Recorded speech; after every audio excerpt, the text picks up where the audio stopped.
trying to get demons up out of me. Turn to a beast, eat your arteries. Deceasing opponents so properly.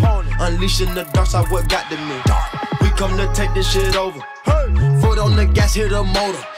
Switching my thoughts, I'm bipolar. I stare in the eyes of a cobra. Say you won't smoke, come get it. Come on, you wanna play dumb, I'm with it. I'm about to take over the city. I came with my committee gang with it. Exactly. Why is that your default? What's going on, people? And welcome to the next podcast, the True Gamers Podcast. Yes, people on the panel, we are live right now.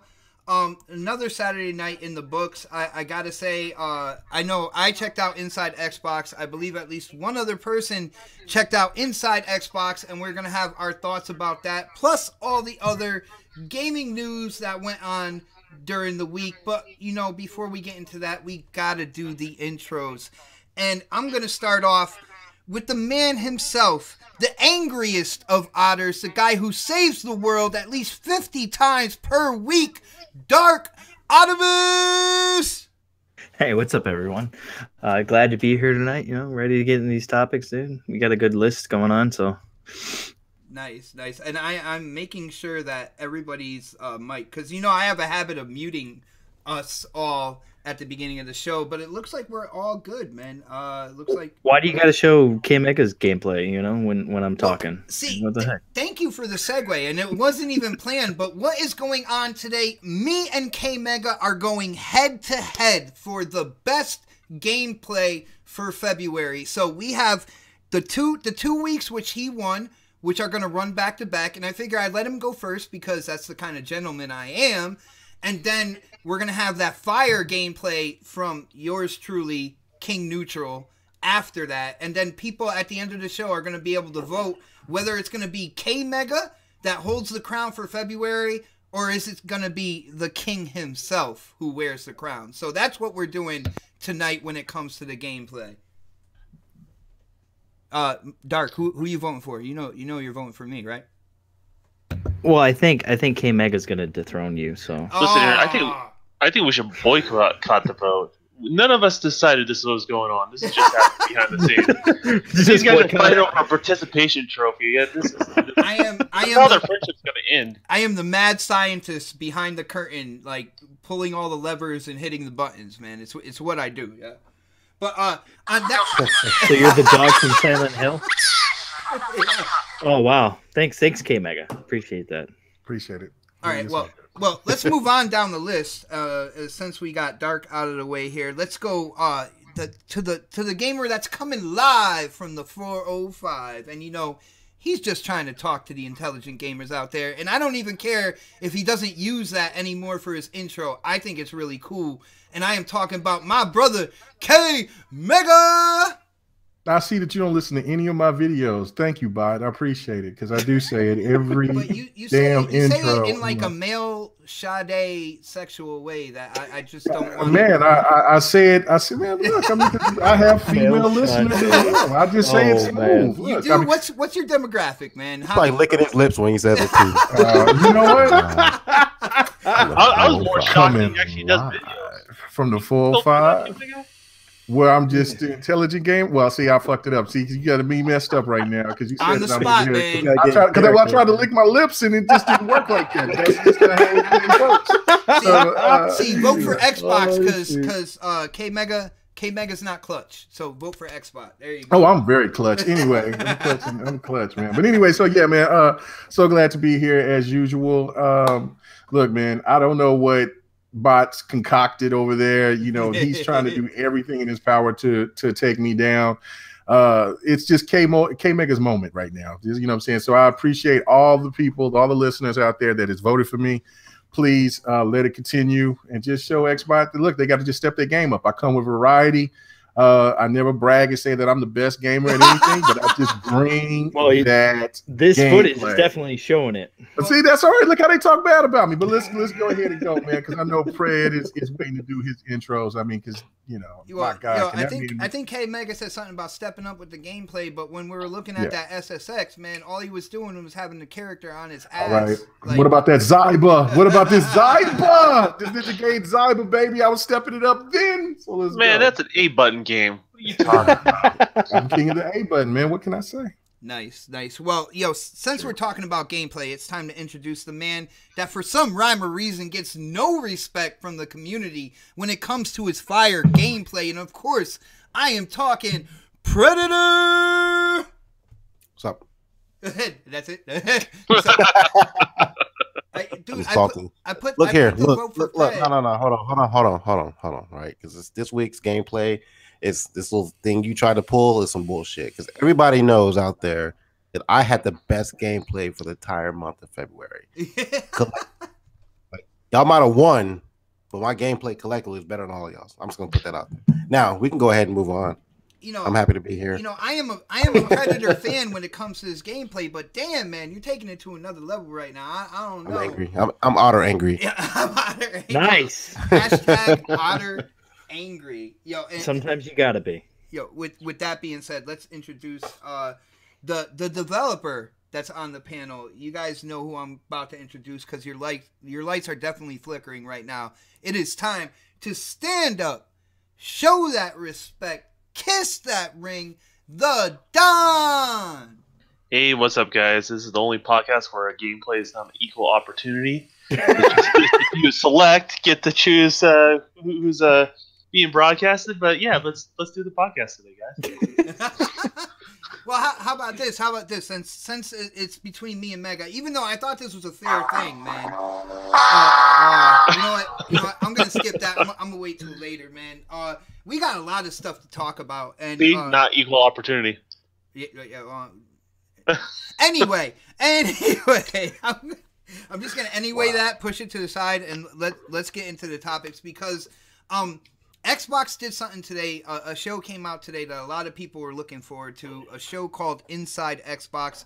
It is pretty much a reboot of a show that they used to have, but the way that they were kind of building this thing up, they were talking about in-depth insight into what's going on with Xbox, and a lot of gamers started getting excited about that because they thought, they're really going to go in and show what the future of Xbox has in store for us gamers. Now, I gotta say, I watched the show. I have it going right now. I didn't watch the complete thing, but all I see going on here is a Sea of Thieves fest. But I gotta ask the panel, who on the panel has watched Inside Xbox today? I did. I watched the whole thing. Oh, so Mega and I think Predator, right? Yep. Okay. Well, since Mega wants to talk shit and Predator's angry, I think we'll start with Predator. Yo, Pred, what was your thoughts? What was your thoughts about the Inside Xbox show? Was it everything you were hoping it would be? Did it let you down, man? What's going on? I didn't really watch the show before, like the last iteration of this show. Like I would, if I heard some news on that, I would pop in. So I didn't know what to expect. I came in with the open ears and open eyes, right? So it was definitely Sea of Thieves heavy. Goodness. And we were talking in pregame, had I not already been in, the insider program with Sea of Thieves, played the alpha, the beta, the closed beta, open beta, the Charlie, the Zelta. Had I not played it and I got this information for the first time, I'd have been really hyped for that. But I've already gone through. I could play Sea of Thieves right now, and none of the stuff they showed us from the Sea of Thieves perspective was anything that I didn't already know. So I think they kind of took a misstep there. Like I was expecting at least, even at the end, I was still kind of hoping, okay, maybe they'll show the Kraken. Maybe they'll show us something I didn't know already or I hadn't already heard somewhere. And again, that's because we're hardcore. We kind of follow the kind of stuff, so we see a lot of stuff and hear a lot of stuff anyway. And for a casual, they might not have known a lot of the stuff that they were talking about. I thought like they had a little segment in there where they were talking about the music. I thought that was pretty cool, and a couple of different interviews. I'm on that right now. I'm looking over at my TV and they have like the instruments that are in the game. But it was a lot of fluff just for the game, and I thought like the whole Sea of Thieves thing could have been like 30 minutes, max, and then they could have talked about other stuff. But they would go away from Sea of Thieves and they would kind of fill it in with they did some stuff on Game Pass. They talked about the new games coming out next month. They talked about One City Skylines coming out next month. I'm not really excited about that. But they didn't talk about the other 7. And they kind of teased it and in the game. But the thing is, the game that they announced, I can only tell you about one. and then they hold it for a second, and you're like expecting this big announcement, and it's City Skylines. I'm like, I was excited about that. I'm a big growing up. I was a big Sim City fan, so like when City Skylines came out, I thought it was a little too pricey for what that game was, so I never picked it up. But I have Game Pass. I have multiple months of Game Pass under my belt already, so for me personally, that game is a good addition, and we got 7 more coming in April, which I didn't know that they're doing another 8 in April, so that's pretty cool as well, man. So that was, I mean, I didn't like that the game they announced. I guess that's a me problem, I guess. But they talked about some of the features coming up for Xbox. I think we mostly knew about those. Talking a little about FreeSync and stuff like that. I'm sorry if I'm giving a full synopsis. I know some people hadn't watched it yet in the panel. So dark.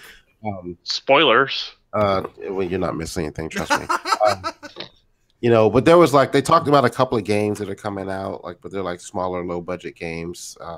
I think they're ID Xbox games, to be honest with you. I'm not sure, but I mean, shit, I'll probably never play unless it's free.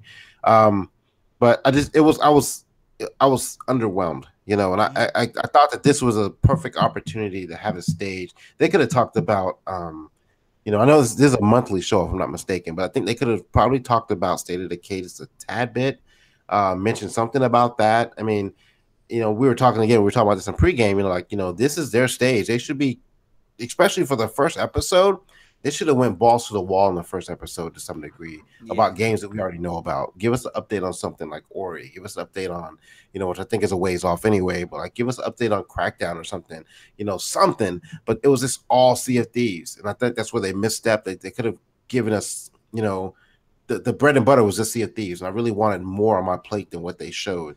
Just something to wow me. Like those guys that we were talking before, like those guys at the Nintendo thing when they announced what game was that we were talking about earlier? Smash Bros.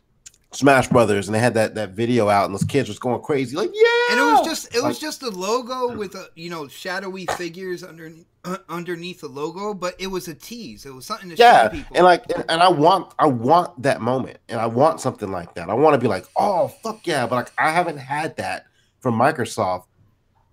Other than maybe the Xbox One X reveal, but they kind of got taken away from us because they talked about it for a whole year, before it came out. It's I want a wow moment, surprise me with something. And it seems like every time Microsoft has a stage, they don't do that. They could have, could you imagine had they just teased Fable right then and there? Oh my goodness. Or something, something I'm kind of going way out there, but if they would have come out and be like, oh yeah, we got one more thing to show you, and boom, and it'd been something that we've all asked for, because we asked for we've asked for games like Crimson Skies,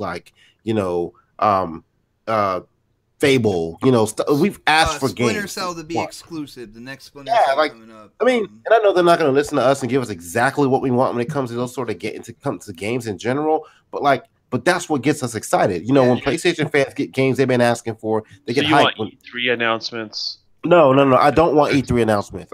I kind of took a side step a minute. I'm just saying I want a wow moment, and they never seem to give me that. And I thought today they could have at least wowed me a little bit more than what they showed. They didn't have to do a big announcement, but they could have at least been like, okay, here's a little bit of State of Decay, here's a bit of Sea of Thieves, and something that we're looking forward to. But it was just all Sea of Thieves.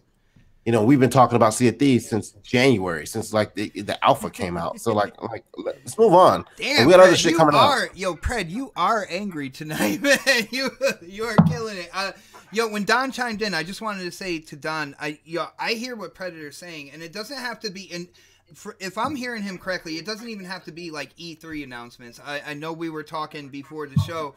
Even if they went a little more in depth on Ashen coming up, or maybe showing a little bit of platforming from Ori 2. This is their first show that they're doing, and they're supposed to kind of hit it out the park on their first show. And at the end of the day, from what I'm seeing, besides the little giveaways, which are really cool, they gave away a Sea of Thieves bundle, Xbox One S. They gave away a 2 terabyte limited edition hard drive, a controller. If you tuned in with Mixer, your gamer profile will get the kind of like a black and silver handgun for Sea of Thieves. So all that stuff was really cool, but they were showing us stuff that we've already seen before, we already know about, and they were talking about stuff that we haven't seen yet, but they have talked about forever anyway, in terms of like the Kraken and stuff like that. So, well, I just find it weird though, because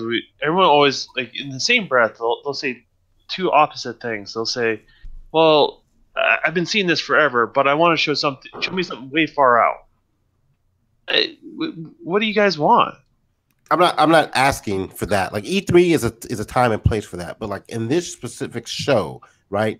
We know of games coming out between now and, let's say, holidays, right? So like, I'm not expecting like a brand new announcement for a game that no one's talked about. They just surprise us with something. Like, I think E3 is a good stage for that. But I also think in a stage like this, when it's their show, no one else is there, it's all Xbox. They could have shown us. They need to use this stage to show us something other than just, you know, the same footage from like last month. You know, like we already know about Sea of Thieves. Like, show me, like, again, like I said, show me the Kraken. How hard would that have been? So you're saying you wanted more content from what they were going to show? Because yes, okay, that makes more sense. Because I think it's important to articulate the exact thing whether you're looking for it, in case someone does listen, right? But I don't know. Like, when it comes to Sea of Thieves, I mean, this is the one they're going to do the blowout on that, and then what is it? When is the State of Decay come out? You guys, the 22nd of May. But even still, even with doing the blowout on Sea of Thieves, I gotta side with Predator here. Show me something I haven't seen already. Don't just talk. You're still not listening. So when is Thank you. Get them, Don. Let them have it. When's State of Decay come out? End of this month. In 10 days. State of Decay comes right after. Oh, no. State of Decay, May 22nd. State of Decay comes out May 22nd. Okay. So here's where I'm kind of going, and time will tell, right? Because this is only the first episode. Is if you're releasing a big game that's your own big game, yeah, you better be talking about your own damn big game. And I see where Pred's coming from. Where you want to see a little bit more substance of what you're here to show out, do a true blowout. But you know, next month would be interesting because next month, State of Decay is not coming out. Next month, it's the month after, right? So if they're doing it once a month, then they have to have some sort of filler within there. So I'm kind of curious where the next one's going to go in comparison. Because a lot of times we just judge it right out of the gate versus kind of look at the long-term plan of things. So I'm just kind of curious where this is going to go. I mean, I still have to see inside Xbox, but Sea of Thieves is what I expected. Yeah, then that's what I expected to see Sea of Thieves. So, but the thing is, like, okay, first show, right? It's like when you put a TV show at the pilot episode, right? You want it to be enough to keep someone coming back to the show.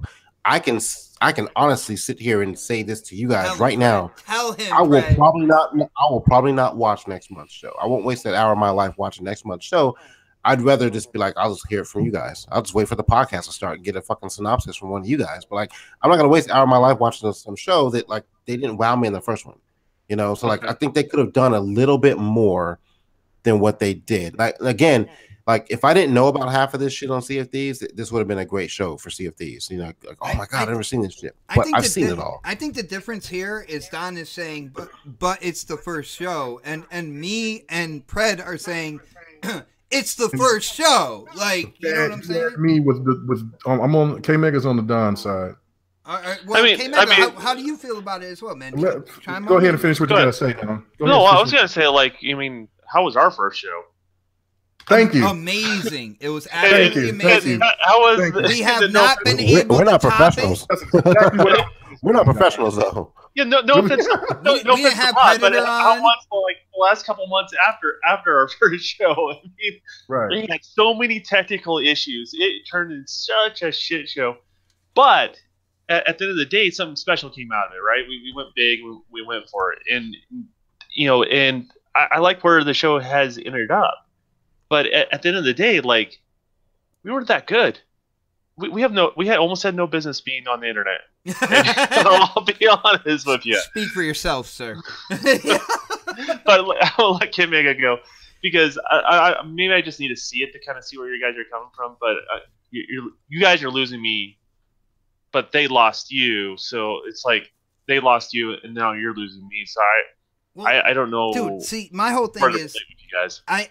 I'm on a bunch of live shows throughout the week, and I have been sitting there dealing with negativity after negativity in what is such a big year, not only for Xbox but for console gaming as a whole. This is absolutely huge year, and I've been hearing nothing but negativity. But the one of the bright things where people were like, well, you know, Inside Xbox is coming out, and they're like, well, it could be kind of like Xbox's answer to the PlayStation experience, but kind of like in bits and pieces once a month. And I think, you know, if you gauge the community, I know I go on record and say you can't listen to everything the community says, but if you gauge the community, they're already excited for Sea of Thieves. They want to see what else is coming.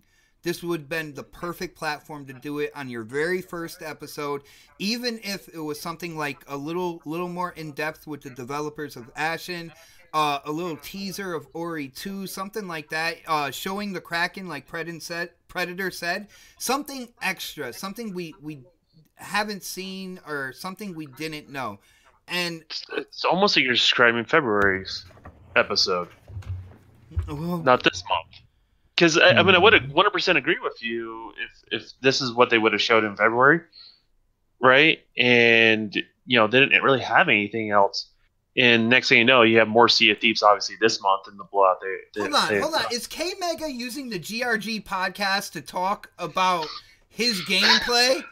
Right Man, now? I jumped in and I was doing something for Kaleidoscope. No, I was doing. Look, I said I'm showing Witcher 3. Xbox has never showed Witcher 3 gameplay. Vote for K Mega 45. I'm not saying that. Yeah, people. If you paid attention to who K Mega is, you should know what the GRG podcast is. Dude, I'm on a different. I was doing something for Kaleidoscope and I just used. That's how K Mega's wings voting for himself twice. I did not speak in third person. Come on, man. That's not how I do things. I didn't say, okay, Mega is great. I'll give you that, Mega. If you were speaking in third person, the jury would have been out. Right. Yeah, I'm not doing no suspect stuff. Come on now. Yo, shout out to Ro in the chat. He said Xbox fanboys are like horrible girlfriends constantly bitching. I hope you're not calling them. Thank you. I hope you're not. That's actually pretty funny. No, I want to hear K Mega speak, please. Can I take the floor? Yeah. No. Yeah, Thank you. Stop Thank tweeting you. on the GRG channel thing on I'll switch up while K Mega is talking. Come on, guys. We got over 60 people watching. Only 18 thumbs up. I don't even care if you hit that like button. Do something, man. Let us know hit if that you like like button. it or if you hate it, dude. Okay, so let me just break this down, right? Okay, so I seen that my boy Zaire, you know what I'm saying? All praises to Mjolnir. He over here to bring it up and they down in it. They said it was dog shit, it was trash. Look, I have no problem with people that says that they didn't like the show. The show was slow. In the very first hour, it was slow. But Pred said for the very first hour it was slow. But the fact of it is what Pred. This is the thing that Pred said, that they were catering to the people that didn't play Sea of Thieves yet, and Sea of Thieves is just 10 days away. So you want to talk about a game that's coming out on May 22nd? You want to talk about Fable, which nobody has given the indication that Fable was actually coming out except for game journalists and YouTubers. You want to get other information about show Fable. I said show something that will wow me, and I just use that as an example. Okay, then I'm just saying, but this is what I'm saying. This is not E3. This is a monthly show, and the first thing that they want to talk to, because the iron is hot for Sea of Thieves, is to keep showing Sea of Thieves. What the hell is PSX has done when they have their shows? They went and look. That was a snooze fest. You know what? Let me tell you. I love it when K Mega interrupts himself. Oh yeah, okay. Because this is the thing right here. Me, 100, Livewire, and I think it was just us three, because we was waiting for a Triple Cup Chuck or somebody to come in, and we were going to do a live event of the PSX, and we did do it. I recorded and everything. But thank God we didn't, because I fell asleep while we were live, I thought, and thank goodness it wasn't live, because I fell asleep, because all they did was just talk about Detroit Human Beyond Human, whatever that game is called. Detroit. Become human. Become Human. Jesus. And Country, man. I know, man. Listen. It was so boring. PSX was horrible this past year. But hold on. We're not comparing. I wouldn't say it was horrible. But you have to, because people are trying to. You can't. Yes, I can. Do that. No, you can't. Yes, I can. It's a different thing. No, it's not. This is the thing. Okay. Well, hold on. Then if it's a show to show off games. It's a different platform. And PSX is not E3, and they were promoting the games that they known that was coming out this coming year in 2018. So they were heavy on that game and a lot of indies, and it was a snooze fest until they showed that clip of Detroit. I fell asleep on it, and the thing of it was this.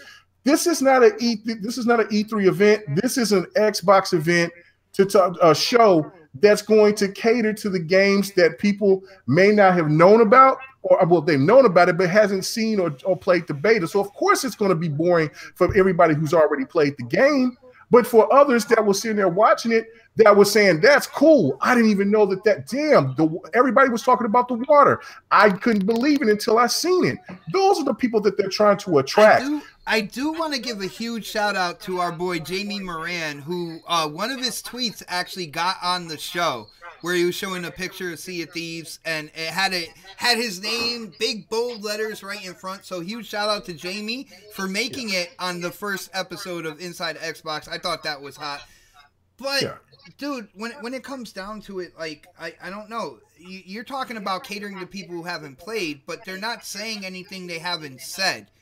Free sync information, talking about that the one game going to Game Pass, bringing up some other information about other games. They got tidbits. Yeah, that was information. Now the part where they was talking about the music, that was boring to me. That wasn't very interesting. I thought that was cool, man. I thought I thought that was boring. But the fact of it is because I already know, because I played the game, and so yes, I understand that. But the show was not dog shit. It was the first show. Anybody could go back and remember Morgan Webb and Adam Sessler's show, the very first one. Can anybody tell me what show did they do before that?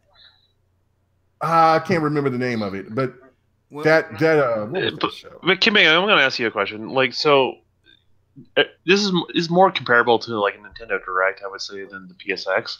Right. But has every Nintendo Direct been hormones out of the park? Nope. No. It has some been good, some been bad, and so why are we taking the one out of context? Because people want look. But that's what I'm trying to drive home is people are taking the one out of context that teases the Smash Brothers, and then now we're going to choose to compare it to that. I mean, we have to choose it to the whole body of works versus the whole body of works, and we only have one show. And it's their first one they've done with new hosts, everybody else coming together. The first PSX I gotta say this before you move on to somebody else. I have to say this. Delilah said this best last night. Xbox fans got to get over themselves. It seems to me that they got to get the approval of everybody fucking else in order for them to like something.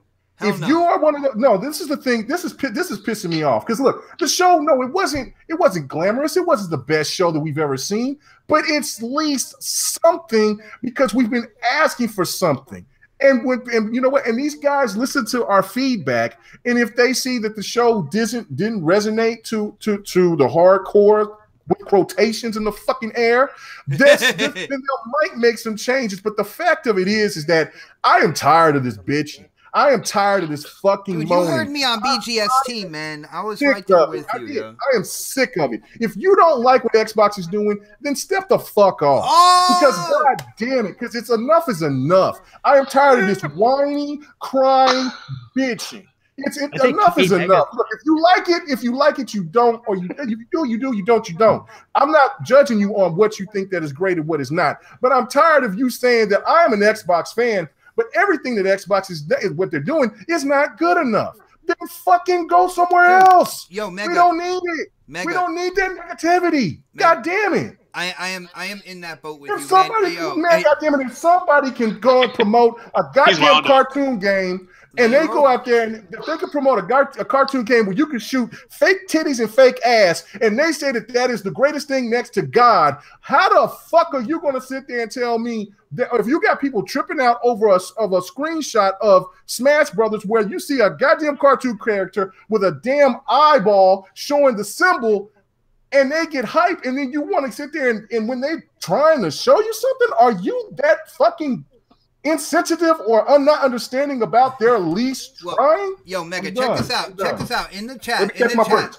Let me catch my breath. I'm back, boy, because I could go all goddamn night. He's old. He goes up. He goes up octaves, down octaves. He goes all over the place. Let's reference our supporters here. Peter Young in the chat said, "It's amazing. People hype stuff up, and when it doesn't live up to their hype, they bash it for not being what they hoped it would be." He was like, "But yes, a hype reel of the Kraken would have been a good way to end." Now, with that being said, I'm going to put this out to the entire panel. Was it the fact that people on YouTube, people in the gaming community, were hyping this up to possibly be something more than what Xbox was going to put out there to begin with? They have, yes, and that's the thing of it. Look, I agree with everyone about E3. If E3 has got that, if E3 doesn't show the miraculous, the great that everybody's talking about, but that's the thing right there. What is everybody talking about? Because I guarantee you, there's going to be people that's still going to bash E3 regardless. It doesn't matter how great the show is. But for the ones that are saying that, hey, we're Xbox guys and ladies. If the show doesn't meet expectations, to me, I'm not ever bringing up E3 ever again, and I just let everybody bash Xbox for how they want to. But damn it, man, this is just the first show. This is just their first opportunity of trying to show something, and they're going to promote it. Yes, was it too long? Was it a little bit too long on promoting just Sea of Thieves? Yes, it was. I agree with Fred. It was stale in certain spots, but they are not trying to go for us because we've already played the game. They're going for the people that were suspect and saying, I don't know, man, Sea of Thieves just doesn't look like my cup of tea. That's it. Yo, Mega, I know at least one thing here. You can agree. I don't fall in that boat of people just complaining. Now, with this, I did say, I was expecting something more. But from the last BGST and hearing all the negativity, it just seems like every other week when it comes to Xbox, somebody has something different to bitch about. Whether it's, they don't have any gritty, darker, realistic games. But then they're happy when Crash Bandicoot gets announced for multi-platform. So they're not going to play Crash. They're not going to play Crash. I mean, it was so. I'm sorry, guys. I know I'm doing a lot more talking than normal. Well, no, I guess I'm doing about this. Yeah, right, dude. It's K-Mega therapy time. It's K-Mega therapy. Look, I love crap. I don't want it though. I love Rand. I got much love and respect for everybody that said things negative. They have every right to say what they feel. That's not my problem. The problem is when we're trying to look for nuggets to feel better about this product. We've got the best console that's ever been made, and those things should be praised. Nobody's talking. People talk about the X, but they don't talk about the X like people talk about the PS4. You know what I'm saying? They're more worried about the numbers of how much is sold than what the quality of the product is. Sea of Thieves is going to be a quality game. State of Decay is going to be a quality game for $30 fucking bucks. How can anybody say anything about a price point? How can anybody say anything about them trying to promote their shit? Because just last year or just a couple of months ago, we were all wondering why Xbox is not promoting their brand. They're over here promoting everything else. Now, when they do it, it's still not good enough. You don't need to do that right now, even though it's right around the corner, right? So, I don't know. At the end of the day, Dark, I know you didn't see the show, but do you have anything to chime in here after hearing what the show is about, or do you want to kind of hang off and wait until you actually see it and probably either share it on Twitter or just with us or something? I kind of got to say that, I agree with K Mega. I'm sick of the bitching and That's and for stuff real. like that over this, this minute shit, man. It's just it's so small. Like it's Xbox inside Xbox. Like, of course they're gonna talk about Sea of Thieves. Of course they're gonna show things about that we've seen before, because that's the game. That's how the game's gonna be. It's just like it's not catering to hardcore people. It's for the people who haven't really gotten into Xbox yet, or on the fence about Xbox. That's what it's for, like, and if every month is going to be like that, then I'm okay with it, because it doesn't affect me. Like, if you're going to let something affect you, then you probably shouldn't be playing video games, or you probably shouldn't be doing anything, in the community or anything like that. Dark, when you say the no games argument is kind of null and void, the fact that they're committed to this every month, and we only know about the 3 major ones, coming up right before E3, are just. I didn't say anything about no games. I just said. But I'm just saying, like, things like this, these sort of commitments are showing things like that. Don't you agree? What do you mean? They're showing that. I mean, they can't commit to a year's worth of inside Xbox based off 3 exclusive titles. No, yeah, I mean they can't, but I mean it's not going to affect me if they have a bad month. It's not going to affect me to be like, oh, if they have like one month it's just all Crackdown, like that's fine, like, because we don't really know much details on that, and it's like, okay, whatever, and you got to remember, this is once a month kind of thing.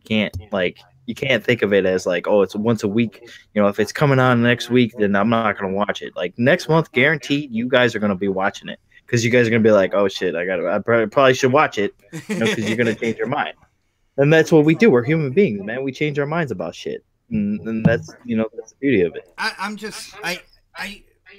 just see it as an opportunity to really like hit a home run, knock it out the park, like, and they will. But it's just not. It's not going to happen right now. It's not, because Sea of Thieves is coming out in what, like a couple days, like not even almost maybe a week. And here's the thing: I'm not a doom and gloom person. I'm actually one of the few people, right along with K Mega. I've been fighting all this negativity, man. It gets so tiring to hear in a Xbox centric podcast, kind of all this negativity.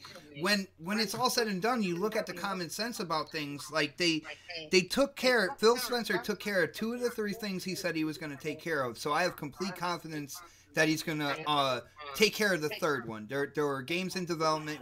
We've been hearing about Fable now behind closed doors. When it comes to being a YouTuber, a gaming YouTuber, we've been hearing this since at least last year. I thought they were actually going to say something about it last year. But there are things down the pipeline, and Phil Spencer has turned his entire focus to the whole game mantra. And it just seems that when it comes to the negativity, 1 year where they don't come out with a bunch of exclusives, and even Xbox guys are ready to hang Phil Spencer and their console. And it's like, well, guys, it was 1 year out of how many? Like, this generation started in 2013, and we have had some killer games from 2013 through 2016, and it's like, 1 year shouldn't have people ready to sell the farm. You know what I'm saying? So you're saying you should judge it by the body of the work, not just one thing out of context? Because there are gonna be years where, like, just a crazy amount of stuff comes out, and then there are gonna be years that are a little bit drier. It's the way the gaming industry goes. If you ever look from year to year, look at the 360 generation going towards the end of the 360. Let's just face it, Xbox was really relying on third-party kind of like deals and stuff like that to drive that console into this generation. So there's years where a lot of stuff comes out, and then there's years that there's not a lot of exclusives. It's kind of like waves. If we're talking Sea of Thieves, you get the high crest of the wave, and you get the low sometimes. Huh? And that's the thing. If that bothers you, then don't get an Xbox. Then go somewhere else. We don't need you over here. If you don't want to do it, if you don't like it. But you're gonna have to. Do you hear the otter on this? I hear the otter. I'm proud of the otter. I mean, look, but the otter, wouldn't you? I'm just gonna say this is not slated towards Pred because Pred's been fighting the long fight just like all the rest of us, and I understand. Look, and like I said, I respect everybody that says something negative about what Xbox does. That's not my complaint. It's the fact that if one person or two people come out and just say Xbox is trash, that was trash, then it multiplies amongst the community as that, oh man, that's not good enough. And it gives this downward, it should just go to a downward spiral. I cannot believe how so many people get into a funk and let others dictate how they feel about something. There's people that was hyped about Sea of Thieves when it first was talked about. Then I seen them transition, and because there was so much negative feedback from certain people who we don't know if they were Xbox fans so-called or what, we don't know, but then they changed. Then they stopped talking about Sea of Thieves. Then they actually played it. Then they said it was cool. Then the hate came back again, and now they're just like, I don't know, man, I'm waiting for God of War. Look, look, it's okay to not like something that's pro Xbox, but damn it, if you like something that what Xbox is doing, then you should commend that as something that's a positive. That's why you got to give the PlayStation community a lot of kudos because they stand strong. It doesn't matter if that game is dog shit or if that game is an absolute gem like Horizon Zero Dawn.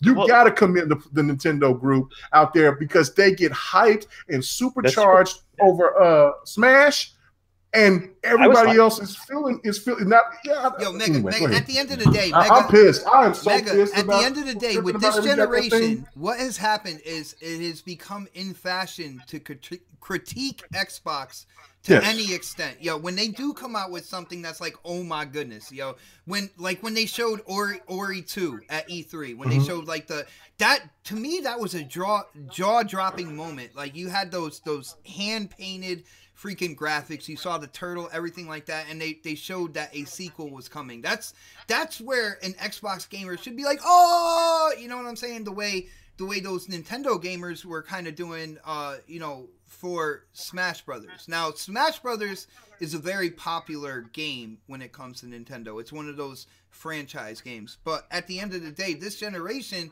it's going to be hard to get one of those moments because it's become fashionable to critique. It's like, oh yeah, well that looked good, but that third blade of grass over in the left corner didn't look right, so I can't be hyped about that. Like that's what this generation has become when it comes to the Xbox platform. And anybody disagree with me on that? No, you're not wrong. I mean, look, my favorite game coming around the corner is Crackdown. I can care less about State of Decay, and Crackdown looks hand and fist over the original Crackdown series. Yeah. Way better, but everybody's just like, no, it's just the same Crackdown. It looks like shit. Yeah. Yeah, and then just like, Mikey, you don't get it. Like, and they're cherry picking certain things, and then they take it out of context, and they don't even give context why they dislike it, and then you just run with it, and that's why I say like these sort of people are losing their credibility because they're not able to articulate what they really are trying to tell people. So I don't know.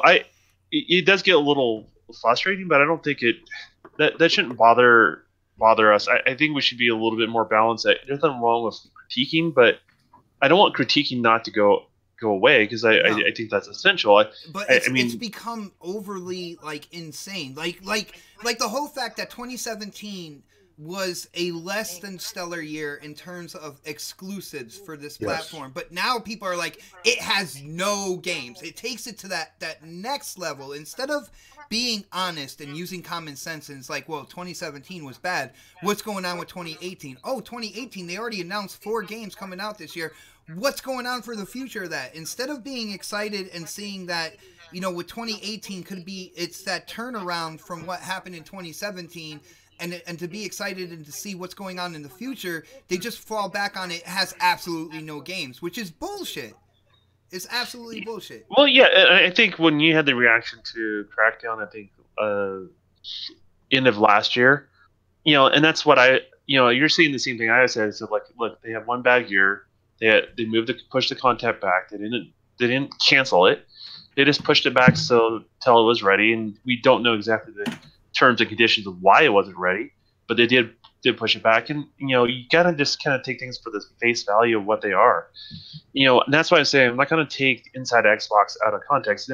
If it goes on for half a year and we have a good body of work, and kind of look at it and say, you know what, this is not scratching the itch, and these are the reasons why, and we can give several episodes and several different reasons. I'm on board with that. Like, there's nothing wrong with that. I think that's the only way you're going to improve. But I don't know. You take things out of. Also, we kind of just have to wait and see what's. People always say like, don't wait till E3, but like, here's the thing: is hashtag wait till E3. But Xbox, had a commitment to go about things differently. Now, there's some people that agree or disagree with how Microsoft wants to go about it, right? But we're gonna see if it's a good idea or bad idea come E3. I want to see how the plan plays out. And if it doesn't work, I'll be the first one to say, that it's not working for you guys. Now, right now, it seems like people are reacting to every little negative thing, but man, they have to dig. They have to dig for some crazy negative things these days.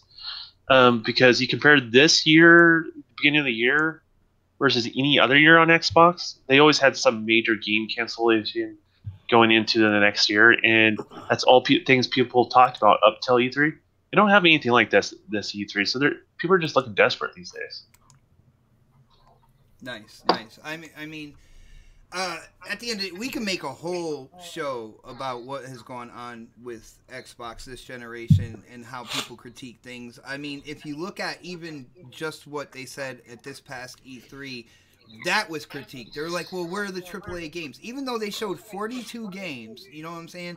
With over 20 of them having some type of exclusivity to Xbox, people were ready to critique it. And I thought last year's E3 was one of the best ones they did this entire generation. But with that being said, guys, we do have to move on here. So let's get in and talk about the game that they showed this week, which was State of Decay 2. Now, they gave a 25-minute reveal on IGN. It was IGN first, and I sat and I watched the 25 minutes at least 3 times. I am completely excited for this game. I don't know. Yo, Dark, did you see the 25 minutes gameplay of State of Decay 2? What do you think about that game?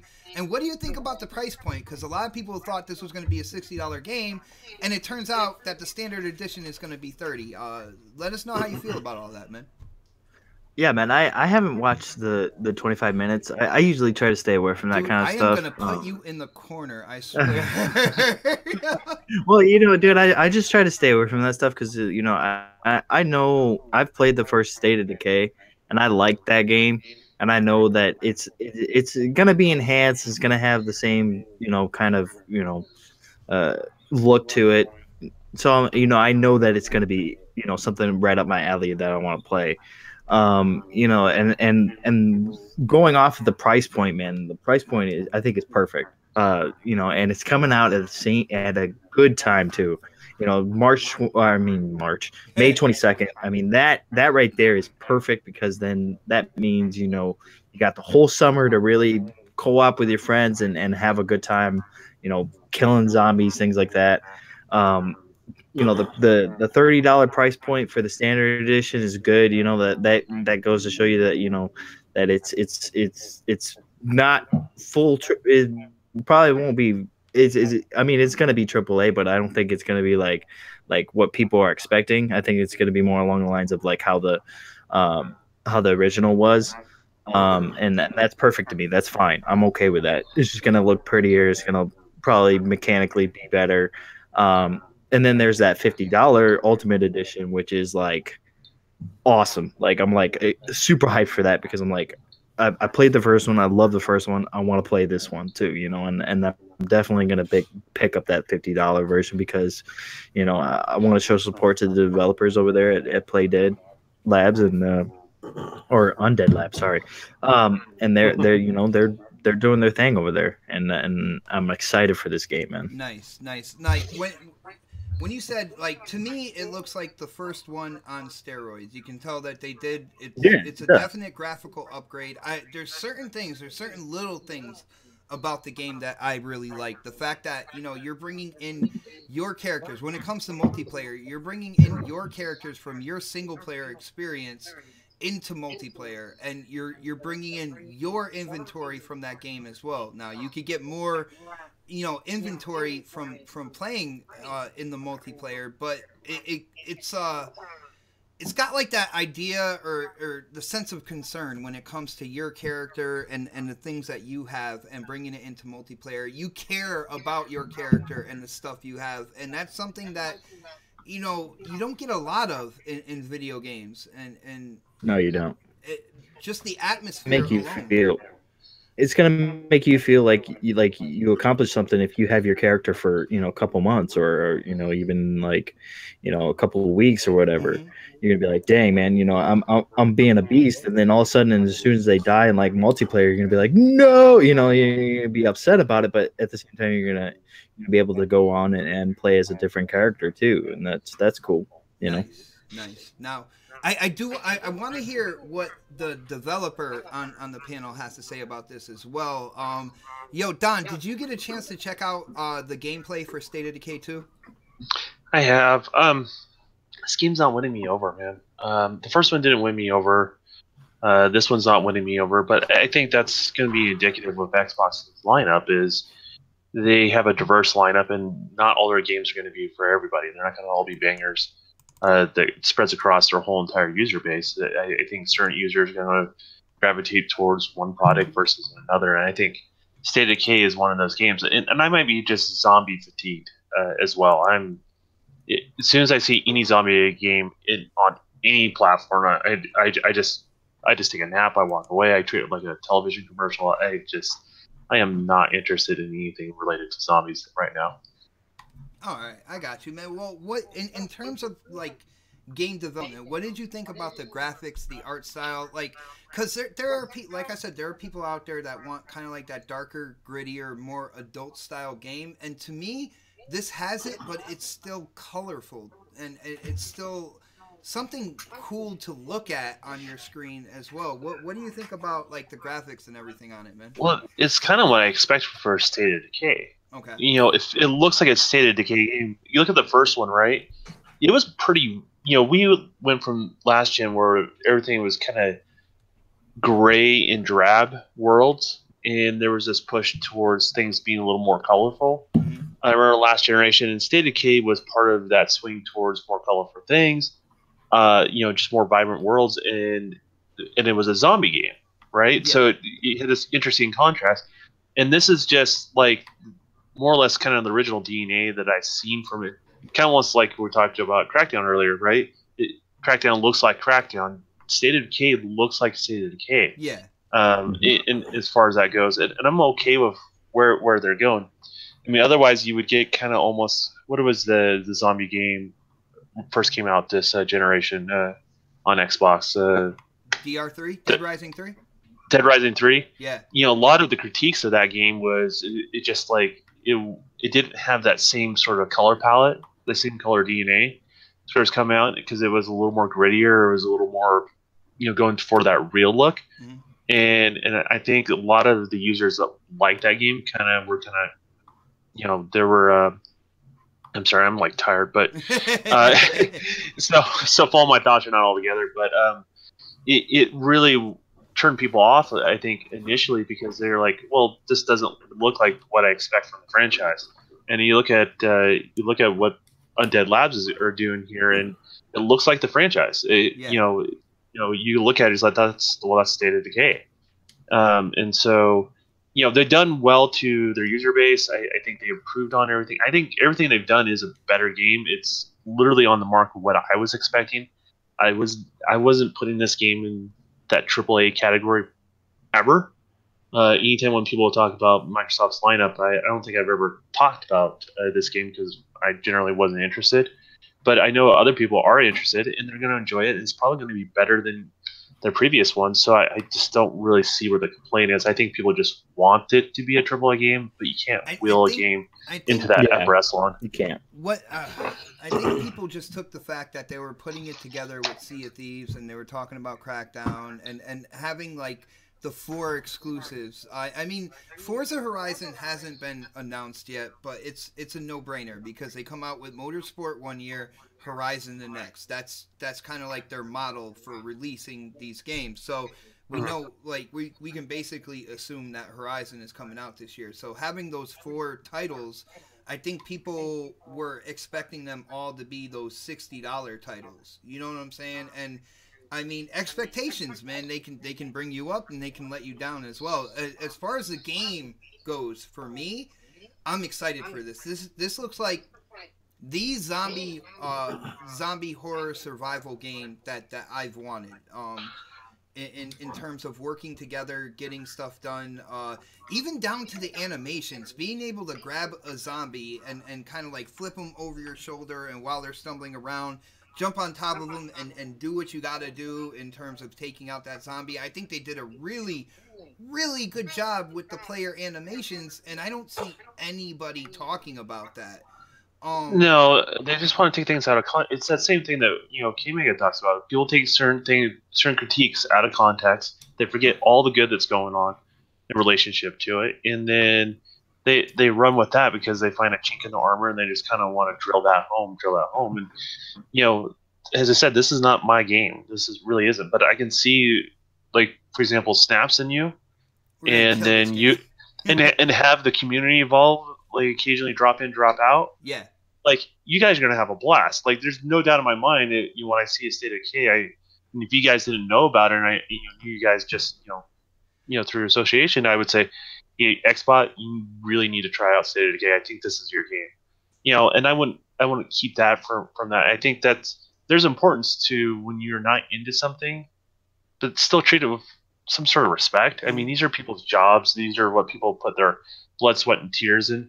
And they're just never going to be for everybody. And if you want diverse games, you want unique games, sometimes you got to acknowledge that certain games are not going to be for you. I think on any platform, you take a PlayStation or you take a Nintendo, someone's a Nintendo fan, not everything Nintendo puts out they're going to love.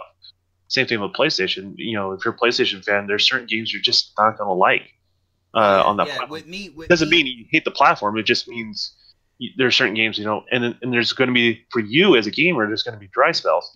For me, I think State of Decay is just for a certain group of people, and I think it's a good game, and I think people have to keep their expectations in check, and I think that's the biggest thing when people are running into problems here. Nice. Now, Mega, what do you think about this new title, the sequel to State of Decay, which State of Decay on the 360 just came out of nowhere. It was in the arcade. It was like $20. I don't think anybody could have predicted how much of a following it was going to get on the 360. So what do you think about the sequel? Is it something you're going to pick up? What did you like about it, man?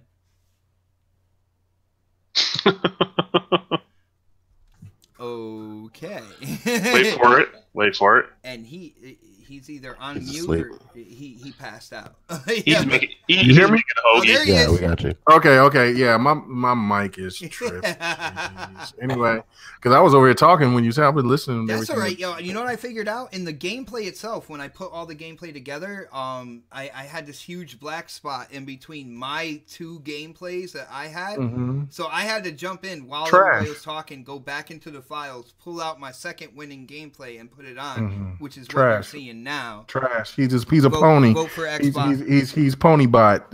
Vote for K Mega. I'm just anyway. No, you know how I love old God of War. But anyway, no, this is great. But anyway, look, I looked at State of Decay. I watched it like 3 times. I wanted to analyze it because I have the first one, and I didn't feel it because of that single player aspect of it. Mm-hmm. 100 and other people was telling me, man, I'm telling you, this game is really dope. I played about 2-3 hours at the most, and I just jumped to something else. So watching the gameplay of State of Decay 2, it gave me that feel of one of the games that was my favorite online game of last generation, and that was Left 4 Dead, both 1 and 2. Now I know it's not Left 4 Dead for the fact that it's not so hardcore, fast pace, intense, but it has a Left 4 Dead, Walking Dead type of vibe to it, and I love that co-op aspect of it, because and then when you add the permadeath to the game, it makes it even more intense, because not only that you have to watch out for the people that you're playing with, you don't have to worry about trolls just jumping in and just playing and being silly, because they don't want to lose what they have unless there's less of a threat there now. Yeah, there's less of a threat there unless you're playing with somebody that just started. And I'll guarantee you there'll be plenty of people that'll boot their ass out if they're a lower class than what other people that are playing together, because they don't want anybody to come and mess up anything that they're doing. I enjoyed that. The gameplay scene that IGN gave. I thought it looked fun. There's different variety of zombies, all that. I thought it was really cool. Like, saying when they did the flip over, the takedown, like, you got people that'll say that there's not enough violent Xbox games. These people were cussing. There was blood. There was guts. There was a lot of things going on. Now, of course, did the game look like Days Gone? No. But also, Days Gone doesn't have a multiplayer aspect to it either. So, at least that we know of yet, and we're not. But the multiplayer aspect is not going to be anywhere in the same field of what State of Decay is going to be. You're going to have a lot more variety for what you get on that. And not saying that Days Gone is going to be a bad game, because I'm not saying it looks cool. It looks cool. Mm-hmm. But to me, it's just that the Don doesn't really like it too much. Other people that looked at it, that said that they weren't on their radar. They think that this is their game that they're going to get, and they may skip over Sea of Thieves. Don was absolutely right. It's the variety. They're giving you different variety that PlayStation hasn't really given you, in the sense of content for what's coming out for Xbox in 2018, because Crackdown is going to be different than Sea of Thieves, and Crackdown is going to be different than State of Decay. So, and all three of and what's really crazy is that all three of these games are going to be multiplayer, to which means that you are going to get a robust experience with tons of hours of gameplay. You know what I'm saying? Yeah. So that to me is a win for Xbox, because if for this game being for $30, it attracts people that's saying, damn, this game is affordable. And for the other people that's saying, well, I might want to get Sea of Thieves, or I'm holding out for Crackdown, or for any other game that's going to be coming out at the end of this year for Xbox, maybe Forza, whatever, you can get these games on the Game Pass. That's another satisfactory note that you pass to Xbox. Mega, you bring up a great point here. And I've been sitting here and I've been looking at the games that they're talking about coming out this year, right? Mm-hmm. And they're all, first of all, Xbox is known for multiplayer games. That's what it is. The Xbox Live is the best online service on console. And yeah, I said it, man. That's what it is. It's a no-brainer. And with them coming out with Game Pass and them focusing on active users and stuff like that, like, correct me if I'm wrong, but I feel like this was the perfect year for them to come out with the Game Pass and have a game like Sea of Thieves, State of Decay 2, Crackdown, with the destruction that's going to go on with the multiplayer. Because I have a feeling at the end of the day, people are going to buy this game, and then a lot of people are also going to try them on Game Pass, end up liking them, and before you know it, the active user base on these games that are coming out this year, I'm predicting they might like set records in certain spots, just for people playing online with Xbox Live and these games. What do you think, man? No, you're absolutely right. That's another thing, is that for people that are on the fence for all three of these games that we know that's coming out this year, people will get an opportunity to play them on top of other games that's going to be coming in on Game Pass for $10 a month. You can't beat that. That's the biggest bargain in gaming right now. Why do you think the EA Access made that big push to bring the Batman series or WB games included on top of EA Access? They know that Game Pass is the future. They know that the movement that EA Access started is something that Xbox is perfecting. So I think that it's all inclusive to what for whatever the gamer that actually just, for whatever they like, but it also is a benefit because you can try those games out. And if that's not your cup of tea, you got plenty other options available for you for only $10 a month. And I think that State of Decay 2 will hit a lot of people in the positive direction just because of just two factors. One is that the game is only $30. $50 for the Ultimate Edition. Games that has the Ultimate Edition is normally $100 to $120. That's gonna make people go crazy. And also Livewire. Now I'm not, I'm not co-signing what Livewire said, Donald Trump for DRG, but he was making some sense on what he was saying. But I didn't agree that Xbox would go that far with it. But he said, just for instance, what if they wanted to add like a DLC that catered to The Walking Dead, and that and then say that you could play as some of the characters from The Walking Dead, just not Carl anymore.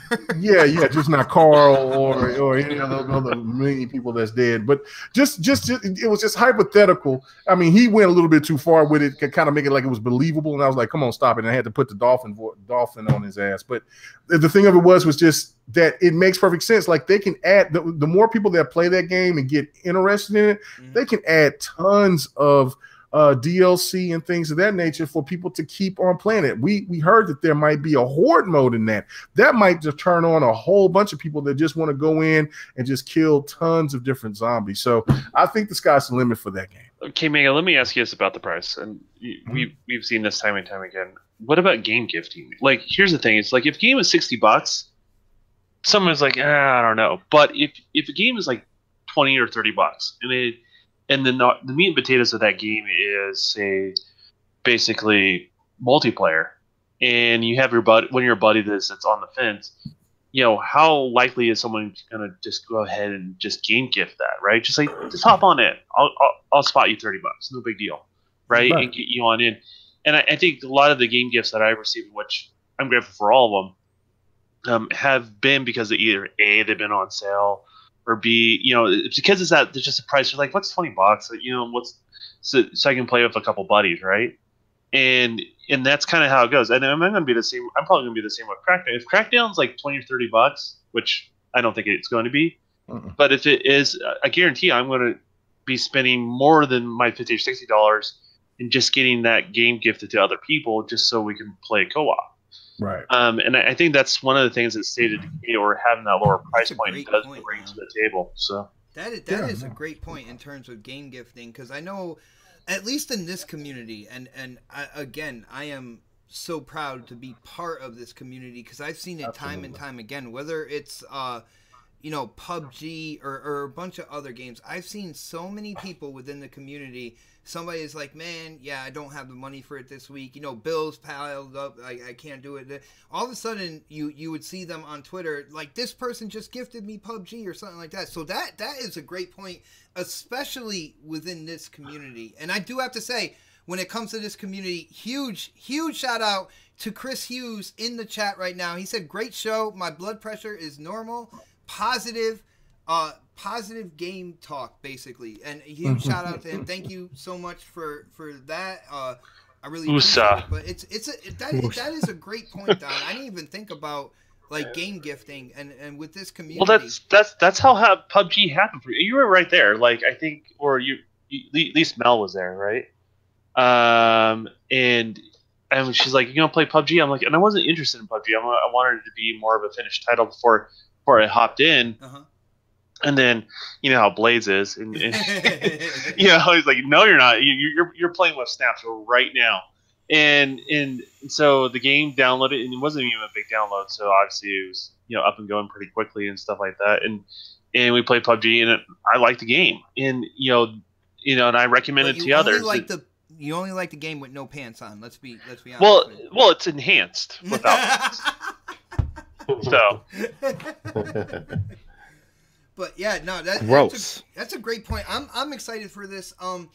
There was a point in time where I thought there was just so many zombie games coming out. The Dead Islands, Dead Risings, all that good stuff. I got a little zombied out. but to me, this is a really fresh take. I think State of Decay 2 is a great example of gameplay ruling overall. From what I've seen, from what they've shown at IGN, like I said, the animations, caring for the character, even down to what they did with creating the nighttime scenario, because they stated this when they went live with this video. A lot of games will use a really dark blue, so at the end of it all, the gamer can still kind of see what's going on in the darkness of night. What they did with this game is they used actual black. So when the radius of your flashlight, you go past that, you cannot see what the hell is going on past your flashlight, which adds to kind of like the nervousness, the atmosphere of the game. Certain details like that, that's what gets me to really want to play this game. Predator, I don't know how you feel about this game. What do you think about State of Decay 2? Is this something that you're going to be playing when it comes out, man? I've been kind of on the fence with it, to be honest with you. But, I once I realized when they announced it was coming on Game Pass, I kind of said I'll just play on Game Pass and left it at that. So, I didn't play the first one. So I'm looking forward to seeing the second one with it being online. I know I'll jump on with friends and like games like this, like the online aspect of games that Microsoft's bringing, it actually makes me buy games I normally wouldn't buy because I see all my friends playing them. So like this is one of those situations where I might have been on the fence with it, but I'm kind of leaning more towards getting it. And then with it only being $30, I'll most likely just buy it outright versus just getting it on Game Pass. As long as I like it, and if I see a lot of my friends playing it, I'll definitely pick it up. And I'm gonna back up for 1 second just on that last topic we're discussing. I kind of had to step away for a little bit, but like when I was talking about a wow factor, right? Like IGN did the initial first of this game. This could have been something that they put on that show first, right? Like, I mean, like they could have put this game on that show first instead of having IGN do it, and then had IGN kind of back up and then do it on like Monday or Tuesday and do their IGN first. Like, but I'm excited about the game. I'm not 100% sure I'm gonna buy it unless I see a lot of my friends playing it. But the way it seems so far, like a lot of people are talking about it, so it will probably be one of those PUBG type games where I get into because my friends are into it. Dude, the fat zombies can rip you in half. That's all I gotta say about that, man. Oh my goodness! Like they literally grab you and twist you like the top off a Coke bottle, man. It's crazy. Like a pickle jar? Yeah. Yo, shout out to Jesse Darby. Honestly, I recommend anybody playing the first one, to be honest. Just play the first one, try it out. It's on Game Pass. Man. I did a challenge with Oh Snaps. We both streamed it on our channels, and we wanted to see who would survive the longest. Now, I am the one who survived the longest, if I remember correctly. It was a cool game, but as I was playing it, man, I just thought to myself, this game screams multiplayer. Like, if I was in this with my friends, I would have been a lot more interested in it. Mm-hmm. But again, shout out to Jesse Darby in the chat. Jesse says, to be honest, I don't think anyone's ever mentioned this, even you guys. I don't think the exclusives, the Xbox exclusives, are going to be in Game Pass long. Maybe a month to let people speak, and then they'll take them out. Now, I think we have touched on this before. We have touched on it. I don't think it's going to be in there for a month. First of all, that stream of revenue that's going into Xbox, that's and also going to the developers, is a very valuable stream of revenue. It also does. Game Pass does a couple things. Like, can you imagine if Quantum Break was released when there was a Game Pass type option there? There would have been a lot more users playing that game. Been huge, yeah. And then Xbox would have been kind of like bolstering, talking about those active user numbers of people playing that game. So that game might have would have got DLC. Oh, exactly. Like it needed. And talk about a sequel as well. I mean, come on. Anybody who finished that game screams Quantum Break 2 at some point in time. It does. And I would love to see it, but I'm not sure if that's going to happen. I just feel that Game Pass is so valuable to Xbox. It is a turn in the direction of the console gaming industry that I feel like they're going to have their exclusives in there. And they're going to be in there for a long time, if not inevitably, like, to stay. That's what I think. I don't know. What do you guys think? Answer Jesse, guys.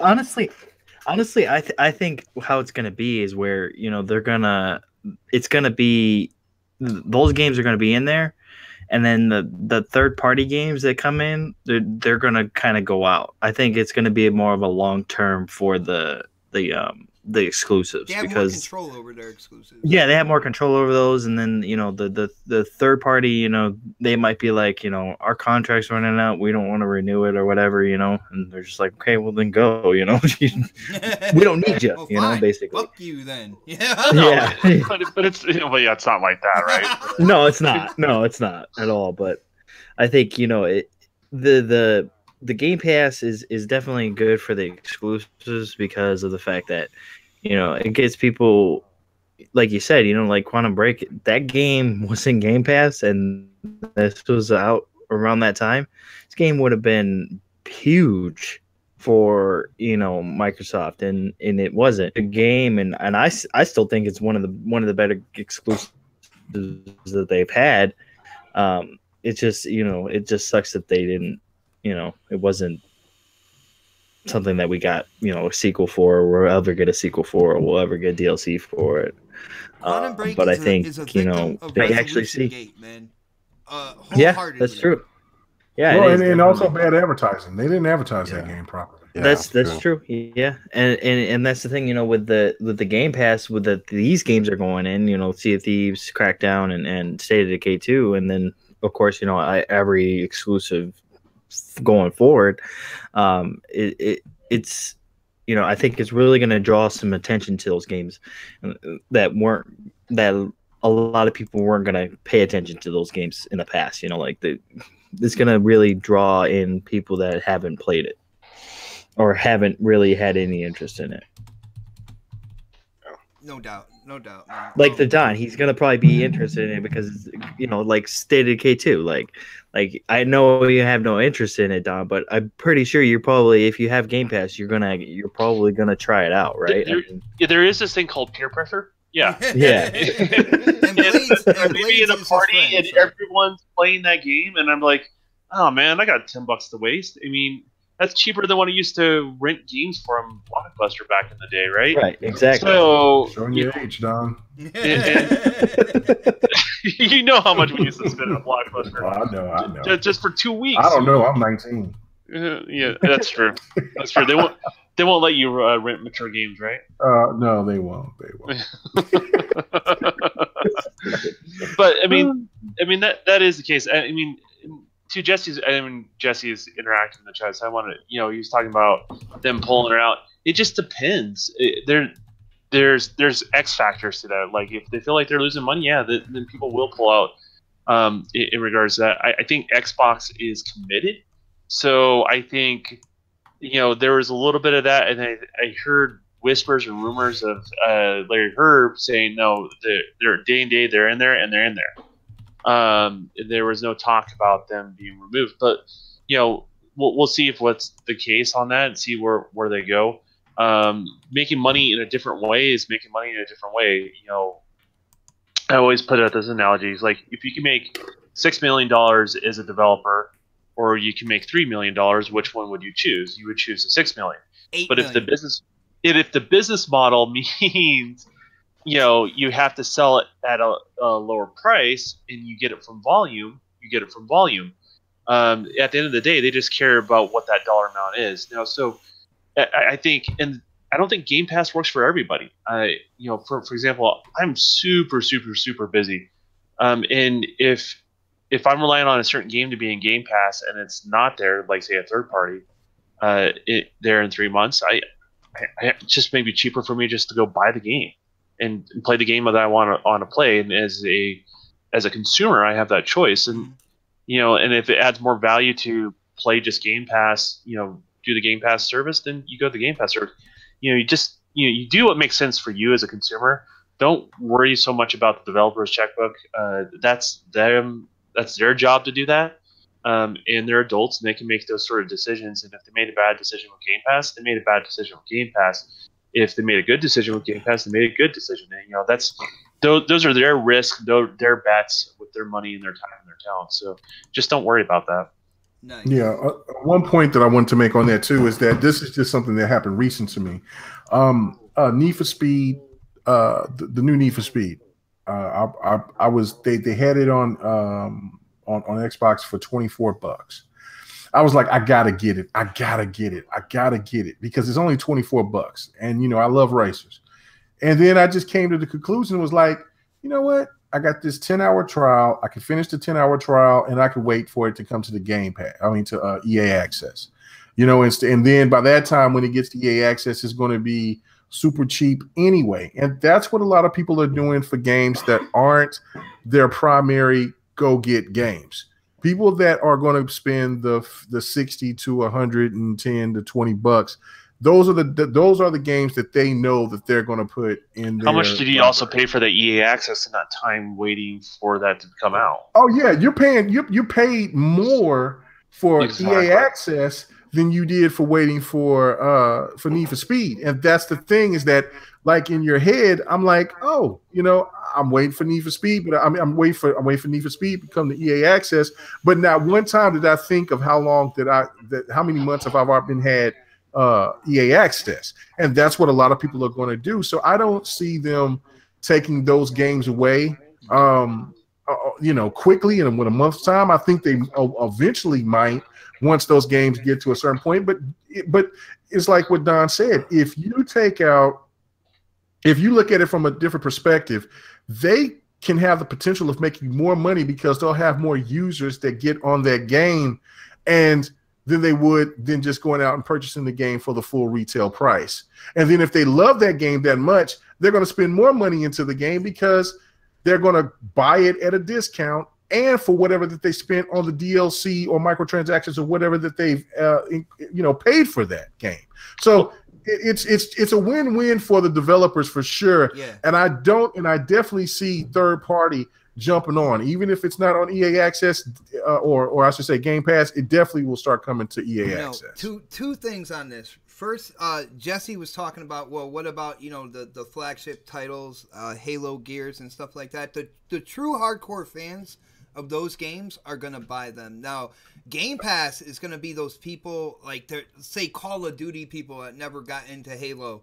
If they have Game Pass or whatever, of course they're gonna try the next Halo out. And if it's anything like Snaps never touched a Halo, absolutely loved Halo 5. And then Brian Baker's like, basically Game Pass has games though, and that's the thing. Right now, I'm playing Sonic CD, which is a blast from the past. My brother had Sega CD, and I thought Sonic was one of the best titles. Sonic CD was one of the best Sonic titles out there.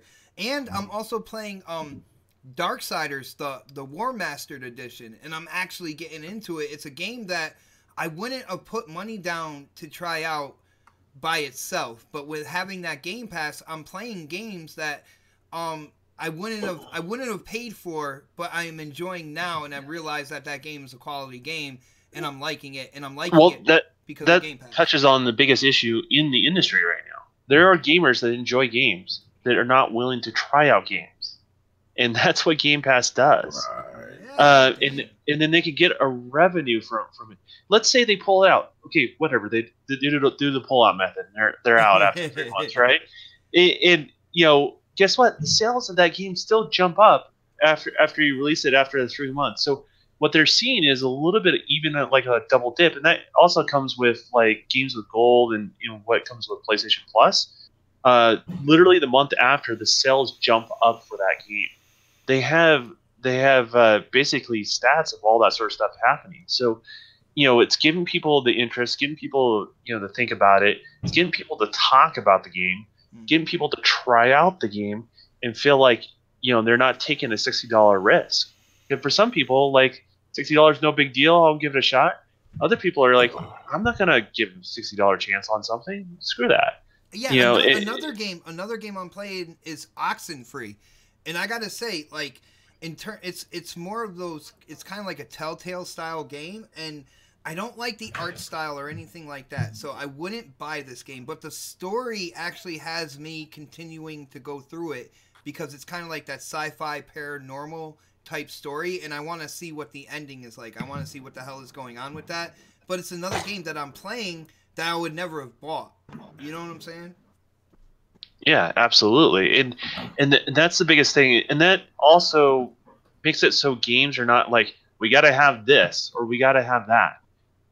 You know, you don't have that sort of mentality when you're developing. Yeah, because now you can go, well, now I can take some risks because there are these other avenues, and other people are willing to try our product, and we can create a quality product that's just different. It's not the same old. It's not the same recycled stuff. So that's what Game Pass does offer. I mean, I hope PlayStation follows suit in some sort of form or fashion. They have no choice but to, Don. They got no choice. We'll see what their solution is. You know, well, I don't know what it is. I mean, look. I mean, this is the facts right here. PlayStation will do strong with their first party titles. But if you go back and you look at this generation, there's only been a few of those first-party titles that has gotten a huge abundance of money. You know what I'm saying? If you want to look at it for user base, things like that. I mean, you look at Uncharted 4, it got you know, people like to use that fact of it got bundled just like Halo 5 got bundled. And it got a lot of people that got involved, but there's still, it made a lot of money because if you're going to buy a console with that game, then it's still money going towards Sony. Yeah. Horizon Zero Dawn did well. Persona did the best that it's ever done, but the fact of it is, it's sold 2 million. If you could think of having a Game Pass for PlayStation and having Persona, Yakuza, Nier Automata, and other Lawbreakers and other titles in there, they would make a killing. And all the rest of the Japanese titles that they have, it's only smart money. If Sony, it would be that hell bent of not wanting to give an inch to the developers, then everybody's going to start going to Xbox. And I'm sure that Nintendo is going to start Nintendo is going to be Nintendo, so never mind. Let me erase that. But everybody will start, they'll start doubling down on Xbox. And then Xbox will start having all those exclusives because they have more hands on those games than what PlayStation will have. So you're on to something. Let's speak to that PlayStation person that always likes to fight and argue with you, right? Mm-hmm. You know, there are some games that they hyped up that just didn't do as well as they thought they would, right? When it comes to the harsh reality, it doesn't change it doesn't change the fact that it was a good game or not. Like a good game is a good game, right? So and sometimes they don't get recognition like the games that some of the games that Bot's playing right now. So if you had a service like that, those games have a chance, a better chance. Right. People will maybe be willing to buy it if it was only in there for a couple. And they're like, man, that was a really good game. I gotta get that. It's on sale, on the PlayStation Store. They would pick it up. So it would make it so some of these lesser known titles that just don't seem like they have as much of a fair chance against some of the big guys allows them to do well. And then Sony's got their fan base where they like certain games that are slightly different than Xbox. And same thing with Xbox, right? Right. So, why wouldn't you want that on that PlayStation platform? And let's just be honest, streaming sucks. Yeah, and the thing of it is that you got to look at it like this: Japanese games do not go down in value. They rarely do. Like I've been waiting on Attack on Titan to get down to $20. It just refuses. Then I'm not going to buy you. You're like 2 years old. It's why they have issues on Steam. Yo, K-Mega just feels burned for how much money he spent on One Piece. Well, no. You know what? Look, I was all day gave me all types of hell because I spent close to $100 for One Piece, right?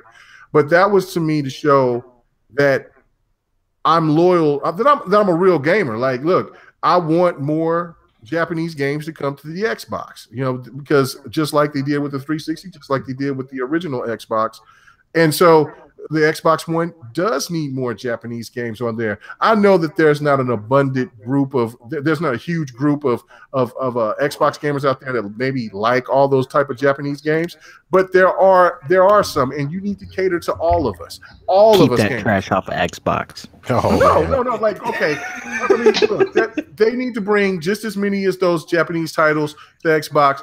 regardless if they, you know what I'm saying, if you got Game Pass, that gets more of those Xbox fans to give those Japanese games a chance. Like Fist of the North Star. Nobody on the Xbox is going to buy that shit. I will. If that game came to Xbox, I'd buy that shit day one. But I know that if you put that on Game Pass, there's going to be a hell of a lot more people jump on it. Well, yeah, well, take that to a perfect example. Like, okay, you would buy that game, but, you know, you believe the Xbox fan base wouldn't gravitate towards that. But what happens if it was in Game Pass? On that platform, play it, and they'll be like, oh, exactly, shit, and they would get revenue for it on a platform they weren't getting any revenue on. Right. And then what, you know, if they decided to, you know, bail out, they're going to see a spike in their sales again. So like there are incentives for that sort of stuff. So it's about being an inclusive platform that allows other people to thrive in one form or fashion. However you think your game's going to thrive, well, that's up to you as a developer or a publisher. But this is just, you know, don't worry about what, you know, about their wallet. Worry about your wallet, and Microsoft will worry about theirs, and it'll all come together. How the hell do we get on this topic? Yeah, well, I don't know. I think Big Guy feel passionately about this. I've been waiting for the right time to segue. King Mega, he likes those Japanese titles. Well, Dark, you need to save your vocal cords. Yeah, I've seen your video showing Gravity Rush. You better shut your ass up. Ooh. Guys, what happened? What? Gravity Rush. What? I watch your shit. About to get Angry Otter in this bitch. Well, Otter, hold on real quick, because I do want to kind of turn the page here and talk about another subject that we were talking about in the DM, and I believe you're the one who posted the article to this. Now, it seems that there is a rumor out there that Sony has handed out dev kits for the PS5. Like I said, this is a rumor, to the PS5 to third-party developers. Now, Dark, can you run it down? Who is out there saying that, and if they have any credibility, and then share your thoughts on this, man. Do you remember who? Dark, are you there? Are you there, Dark? Oh shit! He's so angry he won't even talk. We are not moving forward until he says something. Oh wow!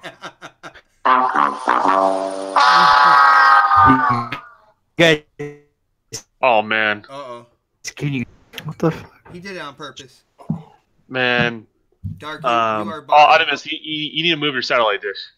All right. Yeah, let me come back. All right. Dark is gonna let people know who said this, but as far as the rumor itself, let's go with the Don first, because he was one of the first people to chime in on the in the chat about this whole thing. So, PS5 dev kits going to third-party devs. Don, in your opinion, is this false or is this true, man? 100% false. 100%. Why would you say that? Well, first off, some of the people I do know, and they're one of the first go-tos for both Microsoft and Sony for new platforms. You're name dropping without dropping names right now. Yeah, for platform hardware, it's essential to get those people on board. In regards to that, and they have not seen anything. This also is the same person that let me touch the PlayStation 4 Pro when the community was just starting to get documents of the PlayStation 4 Pro existing, and people had their doubts if it was even a real thing. So he's the same guy that showed me the dev kit and that sort of thing. So no, it's, you know, he's just straight face, not even a joke, not even cracked up a smile. He just said, no, they don't exist. What he said may be going around or starting to make the rounds, and this happens within the industry. They have a rough target of what they think that, you know, what their next machine roughly may look like. Obviously, there'll be some changes up or down on that scale. But they give some PC specs and say, if you want to build something kind of around this, get familiar with this. Kind of like what Xbox did when they said about Project Scorpio, and they said when they released the specs on Xbox's stage on E3, they basically said, build a PC around this. Everyone knew at that point it was AMD hardware, right? Mm-hmm. They all knew certain things, and I know of some of the specs that people were starting to build within inside the development community, Okay. just to kind of get a rough idea of certain things. And things obviously change. I mean, this happened with the PlayStation 4. Before the original 4 came out, they had a rough idea. You had to get familiar with AMD Radeon hardware, and they were just like, "Here's the rough spec. Here's the rough RAM." They kind of got it. They had an idea, and they were building around that. And that's when Sony threw them a surprise and actually added more RAM than they thought was going to be initially available they to doubled them. It, right? Yeah, because not necessarily doubled what they had access to, but they, on the graphic side of things, but at least they gave them more RAM than what they were expecting. Let's call it what it is, right? Mm-hmm. And the same thing with Xbox. Xbox did the same thing where they knew how much RAM, but they had a rough idea how much RAM they were going to have available to them, and then they, kind of at the last minute before E3, they announced that they're going to make an extra gig available to them for game development side of things. So yes, I believe that. So what I'm thinking this rumor is stemming from is that people are taking certain things out of context, where they've got a rough idea of a PC build that they can do to kind of help them get the head start on what Sony may be doing down the road. And they're taking that as the new development kit that Sony's sending out, which are two totally different things, but they are related to one another. And that's why I say, like, it doesn't exist. It's going to come out, and it's going to be more powerful than the X. It's going to be more powerful than the Pro. Let's just be honest about it. We don't know what the price is, and we don't know exactly how much hardware is going to be under the boat. We just know it's going to be more powerful than the predecessors. From what I'm hearing with this, and even if it's not the dev kit, I don't know. I look at this and I look at what Xbox did in terms of putting out the specs and letting developers know these are the specs that you're kind of going for when you're developing with Project Scorpio in mind. So with that being said, and it was a quick development after that. I mean, 1 year, and then the Project Scorpio was out. So they didn't have the final kits until a year afterwards, right? So most developers weren't getting them until like right around the E3 time. Except for first-party developers, they probably have a better idea, and they have it a lot sooner because they are first-party. Yeah, well, they're also the first-party also kind of pushes in a lot of ways where they want the technology to kind of go. Yeah. Look at Turn 10 Studios; they're heavily involved in the Scorpio. There's a reason why they took the least amount of time to port their shit over, right? Yeah. So it is what it is. It's not doom and gloom. You're like, don't get yourself. This is like, manage your expectations. If you're a Sony fan, manage your expectations. Don't expect it next year. It's not where they're at. You're looking at a minimum 2 years.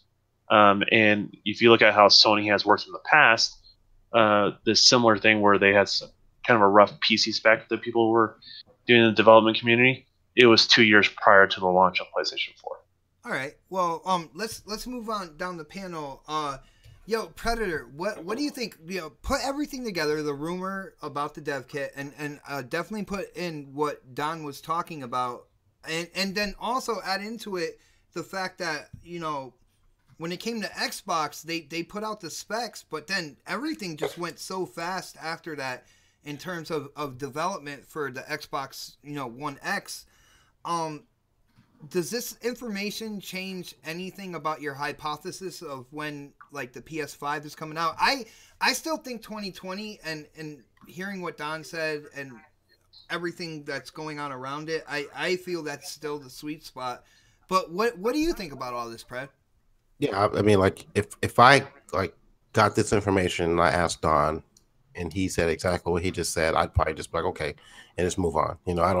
I'd take his word for what it's worth because he's in that industry and kind of knows what he's talking about. So like when I saw the drop in the chat, I was like, nah, there's no way. And I'm still like, I'm like you, I'm thinking 2020 is probably the sweet spot too. So and I think like both companies are actually going to drop their next gen the same year as well. Yeah, probably the same year again too. So especially with with all the hardware that's come out in the last year or two, we've got a Switch, we've got another PlayStation, we've got a new Xbox. It's like there's a lot of hardware to drop that soon. So Yeah, the dev kits will probably go out a little bit. Maybe they'll just drop the information like Microsoft did and say this is what our specs are going to be. But I don't know if that announcement is going to come just yet. I think when Sony decides to make it official, they'll drop something at E3, kind of like Microsoft. I think they'll do the same thing Microsoft did and drop the information a year prior. What would be the opposite of that, right? Because they'd be afraid that all of a sudden, next thing you know, Microsoft would do a one-up. Yeah, they do one-up, right? Like it's gonna be interesting to see how it all folds out. Like I don't know if that's what they're gonna do or not, but it's. Well, think of the shock that happened when Microsoft did that. Like how Sony was kind of like, we had no idea that was coming. Like I mean, yeah, exactly. And I think they saw that approach and it kind of worked, and they were like, well, maybe we can do something. Like I don't think they'll just reveal it and like just boom, here it is. And see, Microsoft did it when they knew they had the one-up. They had to. That's the thing, is like they knew they had the one-up, so they're like, we're gonna go with this. And internally, even good old Killer Phil mentioned that he just dropped Killer Phil. Hashtag Killer Phil. I love it. Yeah, but even with good old Phil, he just like he said there was internal debates if that was the right move or not, right? So I bet you Sony's going to have the same sort of struggle if they don't know if they have the power crayon to announce it that far ahead or not. Yeah. It's going to be interesting for sure. I think like with them being having the console sales they have right now, like I don't think they really need to do it the way Microsoft did it, unless the only way, like you'd have asked me this question like last year, right? Or what, right? Let me say like around November-ish time frame when the Xbox One X launched, right? If you'd asked me that question then, or asked me the same question then, I probably would say something along the lines of like, I could see them doing it. I could see them dropping the information, but it's going to be based on the sales of the Xbox One X and how the community takes it. And I don't think Microsoft has gained a lot of ground on the sales figures as far as it goes with the X and the S.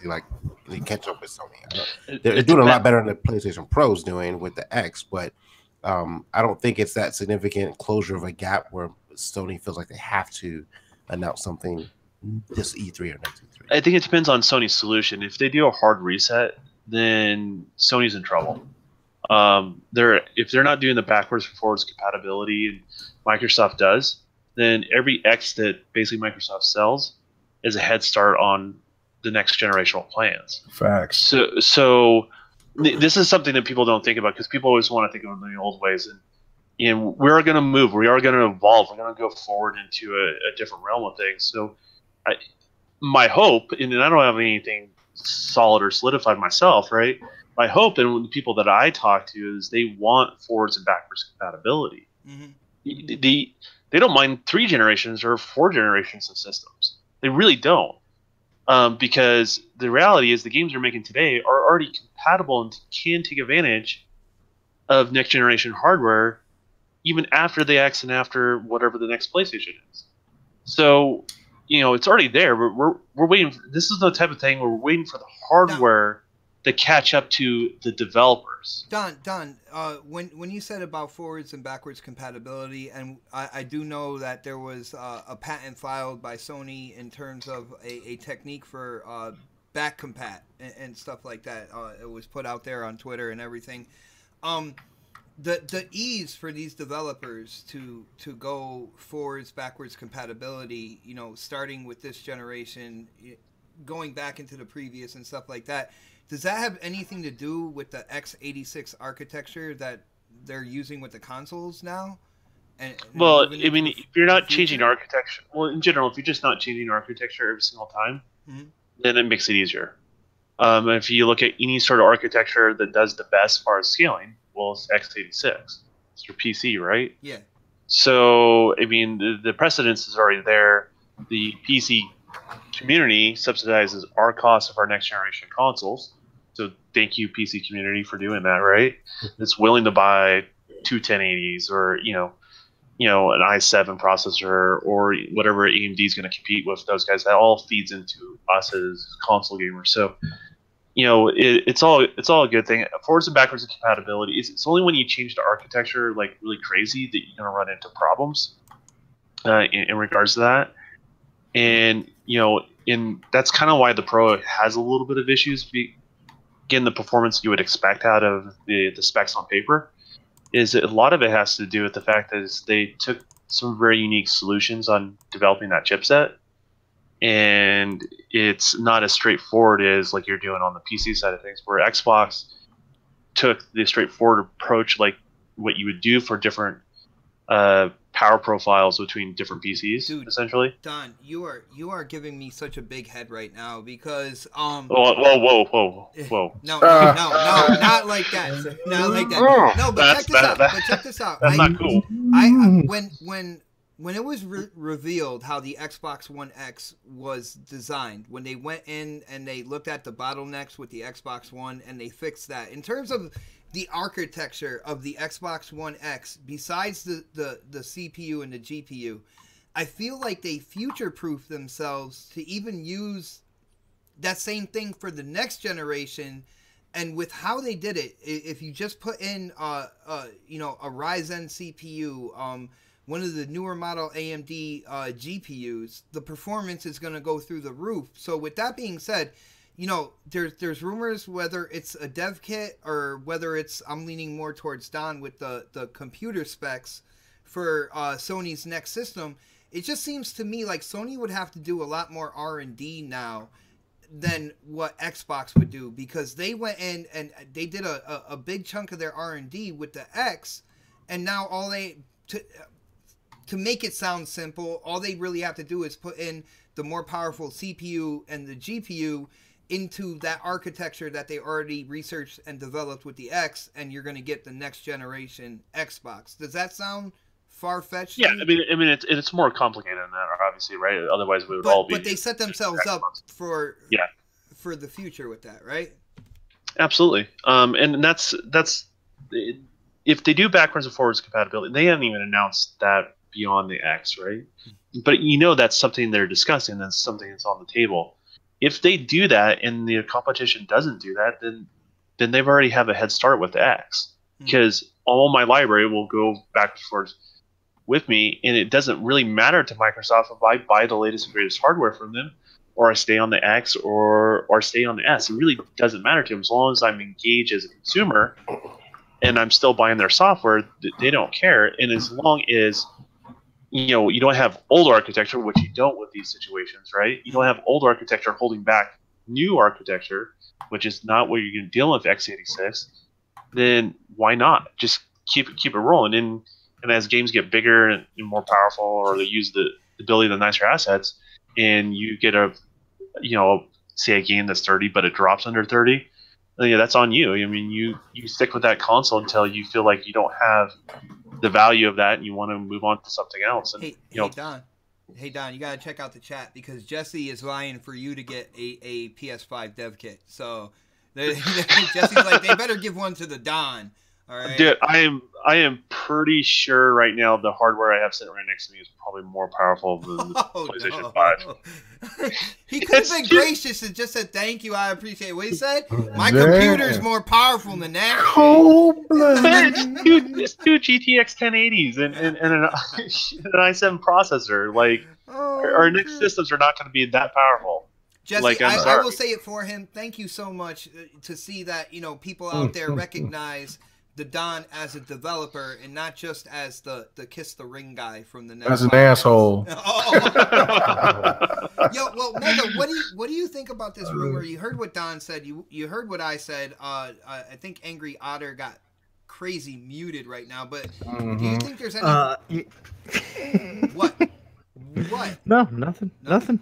You are too quiet sometimes. Wait, he speaks. You're about to make me angry, and I don't like it. He's gonna turn into the green otter. Yeah. But, oh wow. Yo, well, Mega, what do you think about this, man? Does this rumor and then what Don said, has this changed anything in your mindset to when the PS5 is gonna come out? What the hell? What? Well, we can take an Otter now. Mega. It's no big deal. We lost him. Again. Did we lose him, or is he muted? I think we lost him. I'm back. Oh, there he is. I'm back. I was gonna say big shot. Look, unlike the otter, I can make a quick fix. Wow. Tape, man. Wow. You know what I'm saying? Big shout out to the dev and the gamer because we are on fire tonight. Listen, it's not true. the facts. I'll take credit then. Yeah, okay. You can give Don the credit, but this is the thing, right? I've been saying that this is not. It's fool's gold for just narrative talk for fanboys because it wouldn't make sense. I'm going to give a big shout out to my boy 108 Dragons, Lemon Lemetheus. Facts. Hold on, Lemon is 108? Yeah, Lemon how is come 108 he could be so cool with me on Twitter, but then when it comes to playing Halo, you know what? Never mind. Never mind. It's just what it is, man. It's just what it is. Never mind. I think Bot was a little butthurt about that. I'm not butthurt, man. Anyway, Bot. Anyway. Halo night tonight, guys. If y'all want to come and join us. This is the thing. Like he brought up this point. He said that, and it made a lot of sense that the developers are going to be the one to dictate the change of the generations, not so much Xbox, PlayStation, or Nintendo, because you'll have the same type of problem that you had with the Xbox, and I guess more so with the Xbox because there was still so many people that was playing on the 360 that they didn't want to transfer over, so they still had to make games for both consoles, and it held back what you can see from the Xbox One X, and then of course Resolution Gate, all that garbage, right? So that made a lot of sense to me. Another thing that adds to this is why this is bogus to me. Not so much about the dev kits, because I think that when in preparation for making for the first party or for certain third party games that are going to bring out those games at launch, they will have those dev kits early so they can go ahead and start working on it. Now, Don already kind of debunked that, but my thought process was, well, yeah, they'll send them out early, but it doesn't make any sense because the PlayStation will be in the same situation that they was with the PlayStation 2 transferring to the PlayStation 3, on top of the fact that it would be just kind of like the 360 with the Xbox One fat, because people will still say, look what happened with the Pro. The Pro, nobody's not really buying the Pro. They're saying, look, I'm good until the PlayStation 5 come out. I'm happy with my PlayStation 4. I am now. I don't have a 4K television, so I don't need the Pro, man. Right, and that's another thing. You got to think about the television. You also got to think about like how many people really went all the way with VR. So you put those things into consideration, and the fact that PlayStation is sold close to 80 million consoles. It would be stupid as fuck. Let me say that again. Stupid as fuck for them to bring out a console in 2019 when they are already the console leaders. They got this market share, and then they want to drop a console that's going to be $500 to $600. How many PlayStation fans is going to go ahead and jump on that? You're on point, but where it doesn't matter is if it's backwards and forwards compatibility. Yeah, that's exactly what I was saying. So that was the next point that I was going to make. Yeah, because you don't lose your user base at that point. Like, Sony's got to look at that and say, man, do we really want to do a hard reset and lose our user base? Because if they both go backwards and forwards compatibility, guess who's in the lead? Sony. Xbox. Oh no, you talk Sony. Okay. Sony would be if they both went with it, right? Oh yeah, right. Or let's say, I don't imagine this happened with Xbox and Sony doing it, but stranger things have happened. Imagine if Sony did it and then Xbox didn't. Oh, Xbox would be in trouble. Yeah. Worlds of trouble, right? So like, trouble. Absolutely. I think that's the future of console gaming. Like, if I had a stack of poker chips in front of me, I would put it to the side where both of them would go backwards and forwards compatible, because I just feel like that ease that screams console to me, like ease of access. Just like console is like ease, you just put the game in and play, or you download the game in and play. I feel like that part of it is the future of console gaming. So I would put all my chips to the point where they would both do that, man. Well, they have no choice. Well, Sony really has no choice in the matter, because of the fact that they have to do two things in order to cater to the PlayStation fan base. They have to bring a more powerful console. If they're going to bring that console, it can't come next year. Well, it can come next year, but the price point is what's going to be the biggest factor. Nobody's going to pay $600 for a console. That's already a death wish. Everybody was talking about the X was going to be $600 because of the specs, and it was $500, and there were still people that was bitching about $500. Just think about if PlayStation dropped next year, a console that has backwards compatibility and it's more powerful than the X. That thing is going to be $500 plus. It's not going to be anything cheaper. But and if you have forward and backwards compatibility, I think that would allow these companies to actually put out a pricier version of the system. Now you're looking at 5 and 6 might be acceptable because at the end of the day, so many people have PS4s or Xbox One. PlayStation fans is not going to pay $600 for a console again, bro. But see, forwards and backwards compatible, if they keep their console, they're selling the software. 3. The software is where the money is, man. The PlayStation 3 was backwards compatible, and look what happened. Oh, that's different. That's not backwards and forwards. Compatible. I know, but okay, look, it would be different if PlayStation would allow PlayStation 1, PlayStation 2, PlayStation 3 games, and PlayStation 4 games to be compatible. The rumor is that they're only going to do PlayStation 4 backwards compatibility. That's only going to get the hardcore. That's going to be so many people that's going to say, I'm going to wait until that price drop down, just like they did for the Xbox One Fat, and just like they're doing, even though the Xbox One X is selling well, but they're still waiting until that price drops down for the X. That's you know what I'm saying. People, there are a lot of gamers out there that are bargain shoppers. Just like how we were just talking earlier about how Game Pass benefits so much because for certain games that are a certain price that they just refuse to go down. If those games came over to Game Pass, it would be a benefit for other users to jump on it. It's the same way with the price of the console. If you bought a Pro, or if you didn't buy a Pro, I've been reading blogs and everything when people brought this shit up when I first read it. It was people it was like, I'm good with my PlayStation 4 until the PlayStation 5 comes out, or if the PlayStation 5 comes out next year, I'll just wait a couple of years until the price goes down. I'm content.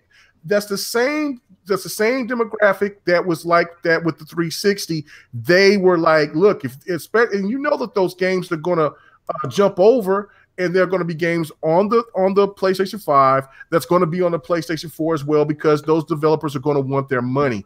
It would be a done deal, so you have to wait for a couple of years. Well, but here's the thing: it doesn't matter if it's backwards and forwards compatible. Everything you're saying almost doesn't matter from a developer side of things. Yeah. It really doesn't, because at that point, like, obviously I want to cater to the crowd that has more powerful hardware, but I also want to cater to the crowd that has the least powerful hardware equally as much, right? And if the ecosystem is only 20%, because that's what it is on the PlayStation, according to Sony, right? Mm-hmm. That's in a lot of ways that's success, because what happens is, remember that weird dip that Sony was having that summer prior to that, picked up again after the Pro. It really did, and it continued to carry that momentum. And usually that's when consoles start dying. So even if someone's not buying the Pro, it still had a huge impact on the ecosystem. Mm-hmm. And 20% adoption is a good thing. But the only times this is sort of thing is a problem if it's not backwards and forwards compatibility, because then what you're doing is you're excluding a certain group set from being able to have access to your software, and that's where it becomes a problem, and that's where it becomes this hard reset that's really destructive within the industry in regards to that. And I hope we're past that, because I think if you're a PlayStation guy or Nintendo guy or Microsoft guy, it really doesn't matter. I'm just a gamer, man. To be honest, you're invested in your library. That library means something to you, right? It does. And to give that up and have to start over. Like we talked about this on, I know King Mega especially expressed this, is, hey, we have a lot of games this generation that I've never as a gamer had this many games on one platform. Otter needs to chime in on this as well, because people in the chat, they're screaming for the angry Otter right now in his opinions. So. You better bring the anger though. It's always angry. I love how he says that so calm. It's always angry. You know, when I threw this article in the DM, I thought to myself, you know, like I want to hear what you guys had to say, and I kind of figured that, you know, the guy who said that, you know, these dads were getting. I'm just gonna let him finish. It's always best to let the otter. I was just gonna say that. Oh my goodness, you know, Don, we've been hanging around too much together for too long. Dude. Thank you, Kate Megan, for that. I appreciate it. You're very much welcome. It helps. But yeah, you know, when I saw this article, I was like, I can't see that happening. Like, and I'm glad that Don came in and was like, yeah, that's not even true. That's not even going on right now. They're not getting PlayStation 5 kits at all. And it's like, it does, like K Mega said, and I hate to agree with him, but like, it's okay. We all hate to agree with him. Yeah, it's just like, damn, like, why would they even do that? Why would they even, you know, kind of cannibalize, you know, the PS4 if they're doing so well right now? Especially since the PS4 Pro came out in 2017.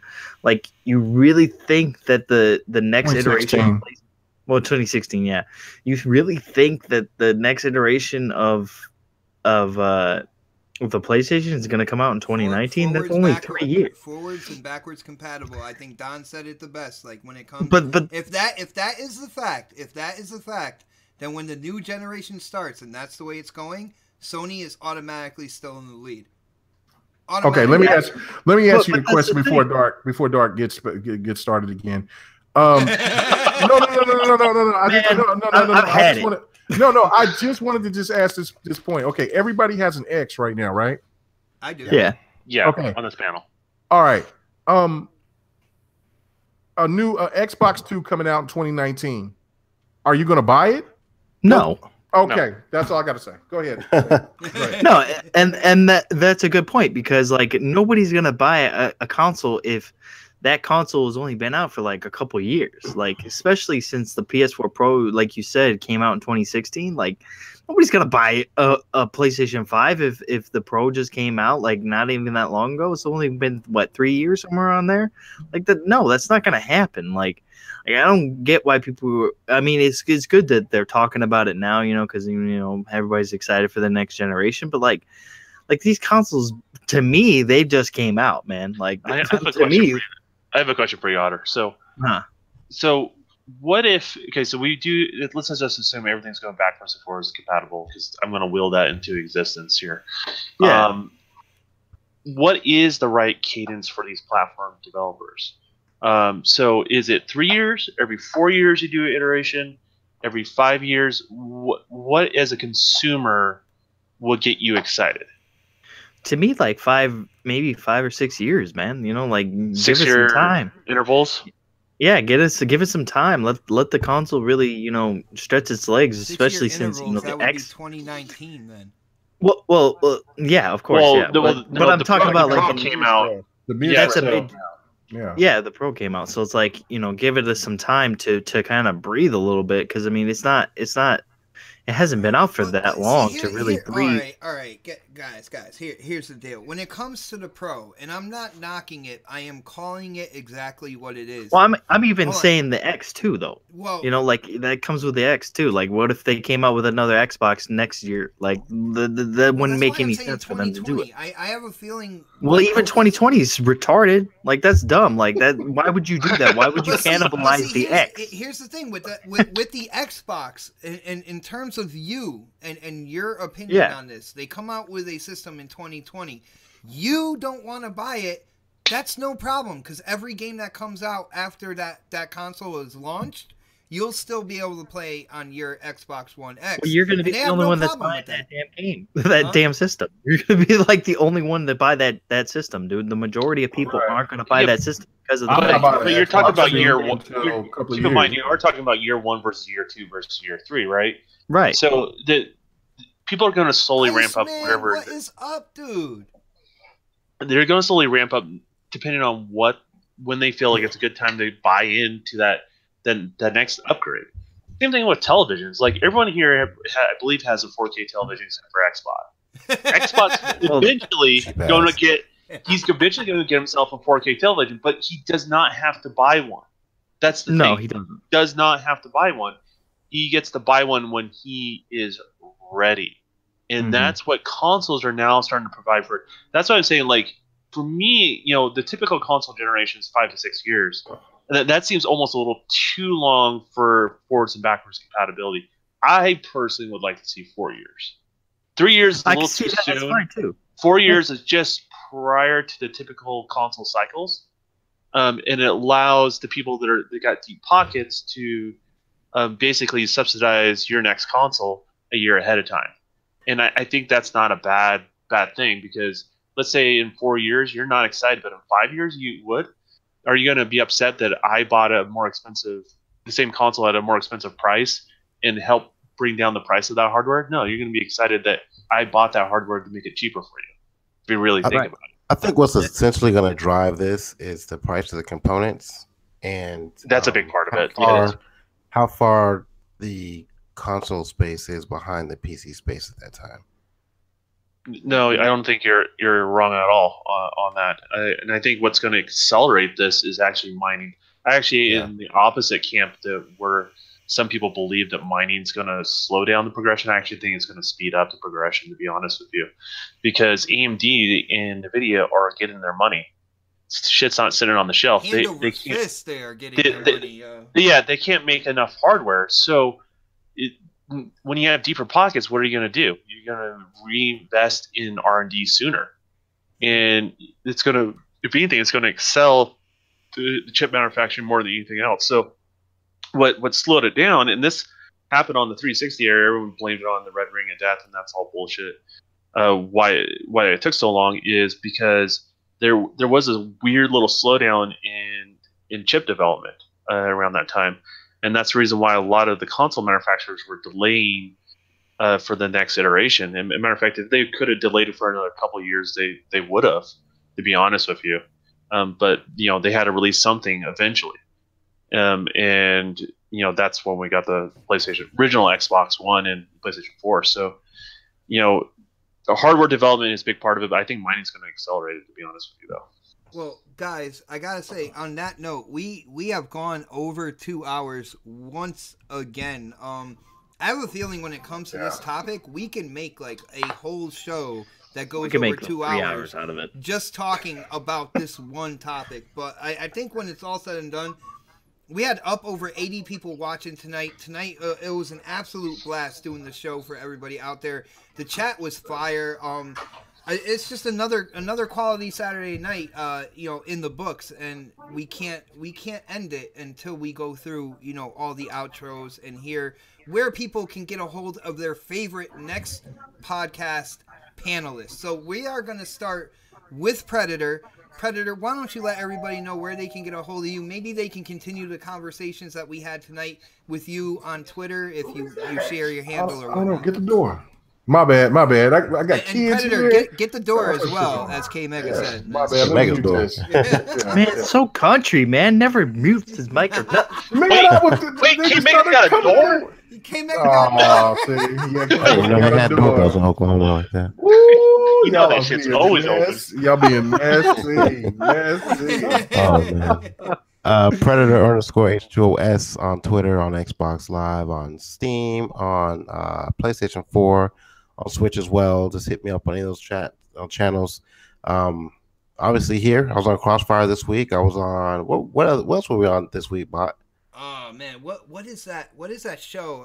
It's on Thursday, which is for the ladies. Thursday. Yeah.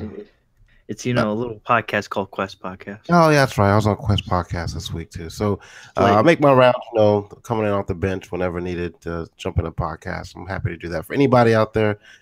Hit me up on one of the other channels I just mentioned, Twitter specifically, if you don't have me on Xbox Live. Daz in the chat was like, Daz cast goes for like 4 hours. Dude, I can definitely see that, man. Oh my goodness. But All right, yo, Don, man, you had a lot to say today, even though you were tired. He started off the show with like, "I'm tired," and then all of a sudden, man, he just like that my second win kicked in for sure. Oh my goodness. On that one. Why don't you let people know where they can get a hold of you? Again, your Twitter handle, so possibly people can continue that conversation with you on Twitter.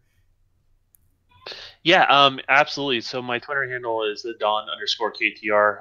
My gamer tag's the same thing with no underscore. That's the best way to follow what I'm doing. I am the most inconsistent person on YouTube. If you want to see what I'm doing, you gotta pay attention to what I'm saying. I always drop little tidbits here and there, and yeah, just follow me on Twitter. Probably the best thing to do. And then Vogel, man, thanks for on the super chat as far as that goes. And yeah, I mean, when I'm done with the flooring tonight, maybe I'll unwrap the television and the Xbox so I can get some gaming. So you're actually going to be done tonight, man. It only took you like 3 weeks, dude. No, I'm not done. But I'm gonna make this very clear. My ass is on the line with my wife right now, but Mrs. KTR is gonna kill you, dude. No, she knows I've been working the whole entire time, so she's not terribly upset. If I wasn't doing anything, she would be upset, but it's just taking more time. I've never done this before, dude, so if you live closer, I can see like your kitchen. It probably has a dirt floor right now. I'd put in a couple farm animals in there. No, the kitchen almost done. The kitchen's gonna be done tonight, but the living room and the bathroom are the next. I have to carry the same floor throughout all those rooms. Well, women don't like to hear "almost done." Okay, that's something I have definitely learned. But yo, huge shout out to Vogels Krieg, the supporter of the year, for that super chat. He said, "Great show. Now let's play some games." Okay, you got me. PUBG, LOL. And I am actually looking to get into PUBG after once we get off the show. I'm gonna have to eat a little bit of dinner. I didn't eat. I've been hungry all the way through this show, man. And me too, man. Yeah, see, I'm not the only one. But yo, Dark, why don't you let people know where they can get a hold of you? As you can see, there's some people out there who definitely want to hear your opinion. So share your Twitter handle and get out there in the community and talk to these guys, man. Yeah, you guys can find me on Twitter at Dark Animus. You can also find me on Xbox Live with the same name. You can also check me out every Thursday night on the Quest podcast at 9 p.m. Eastern, 6 p.m. Pacific. And you guys can always check me out here on Next as well. Kebab. Dude, I'm eating like macaroni tonight is what I'm saying, man. I'm eating fish tacos, so I'm Jones over that. Fish tacos. That sounds like... See, where I came from, where I grew up, you know what? I'm not even getting into that conversation. I'm going to move on to the next It's person. A Mexican thing, bro. Come on now. Hey, Mega. Yo, what's up with you? What's up, man? Hey, man, I got me a little special guest here, man. I'm gonna let her do the sign outs. You know what I'm saying? I hope she don't go too crazy. But anyway, let me just say this. Big shout out to a BGST, to the Multiplat, to Next podcast, to the GRG podcast. So go ahead, give my sign out, baby girl. What's up, y'all? It's Jasmine. Y'all follow me on Instagram. It's JWay with 4 Y's 101. Shout outs anyway. Okay. Dang. Oh my God. J-Way with 4 Y's, people. All right. Anyway, I wasn't expecting all that. But anyway, so it was self promotion. You're teaching her well, man. I guess so. But yeah, no, appreciate everybody coming out and checking us out. And my gameplay is the best, as you see me out here slaying them right now on COD and other thing. Look at that slay. I got the pistol. Hold on. Let's look at this little part right here. Dude had a shotgun. Look at those maneuvers. Woo, Bobby, we boom, done. Anyway, I win. With Dragon Ball Z, I'm killing them. That's what I'm saying. So thank you guys for rocking out with us tonight. And as always, peace. Guys, I just want to let you guys know I will talk to K Mega a little bit later on about the actual delay that goes on between the gameplay he's watching and when his words are coming out on the show, because there is a delay there. But was he advertising your gameplay? No, I think he might have been talking over Dragon Ball though. So But on that note, yeah, guys, it is time to vote for the best gameplay, and this is going to be the best gameplay for February. You saw all 4 winners, which is 2 from K-Mega, 2 from King Neutral himself, Xbot448. I do have the poll up on Twitter, so all you have to do is go to my Twitter page at Xbot448. Go ahead and cast your vote. I know you're going to vote for me. I really do appreciate it ahead of time. Thank you guys for this. Your time is up, bot. Win. But like I say, every Saturday at the end of the show, we will check you out next Saturday for the next podcast. Have a great weekend, everybody. Peace. Halo night. Halo game night tonight, baby. It's like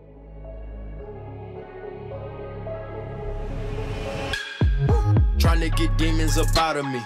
Turn to a beast, eat your arteries. Deceasing opponents so properly. Unleashing the dark side, what got to me. We come to take this shit over. Foot on the gas, hit the motor. Switching my thoughts, I'm bipolar. I stare in the eyes of a cobra. Say you won't smoke, come get it. Come on, you wanna play dumb, I'm with it. I'm about to take over the city.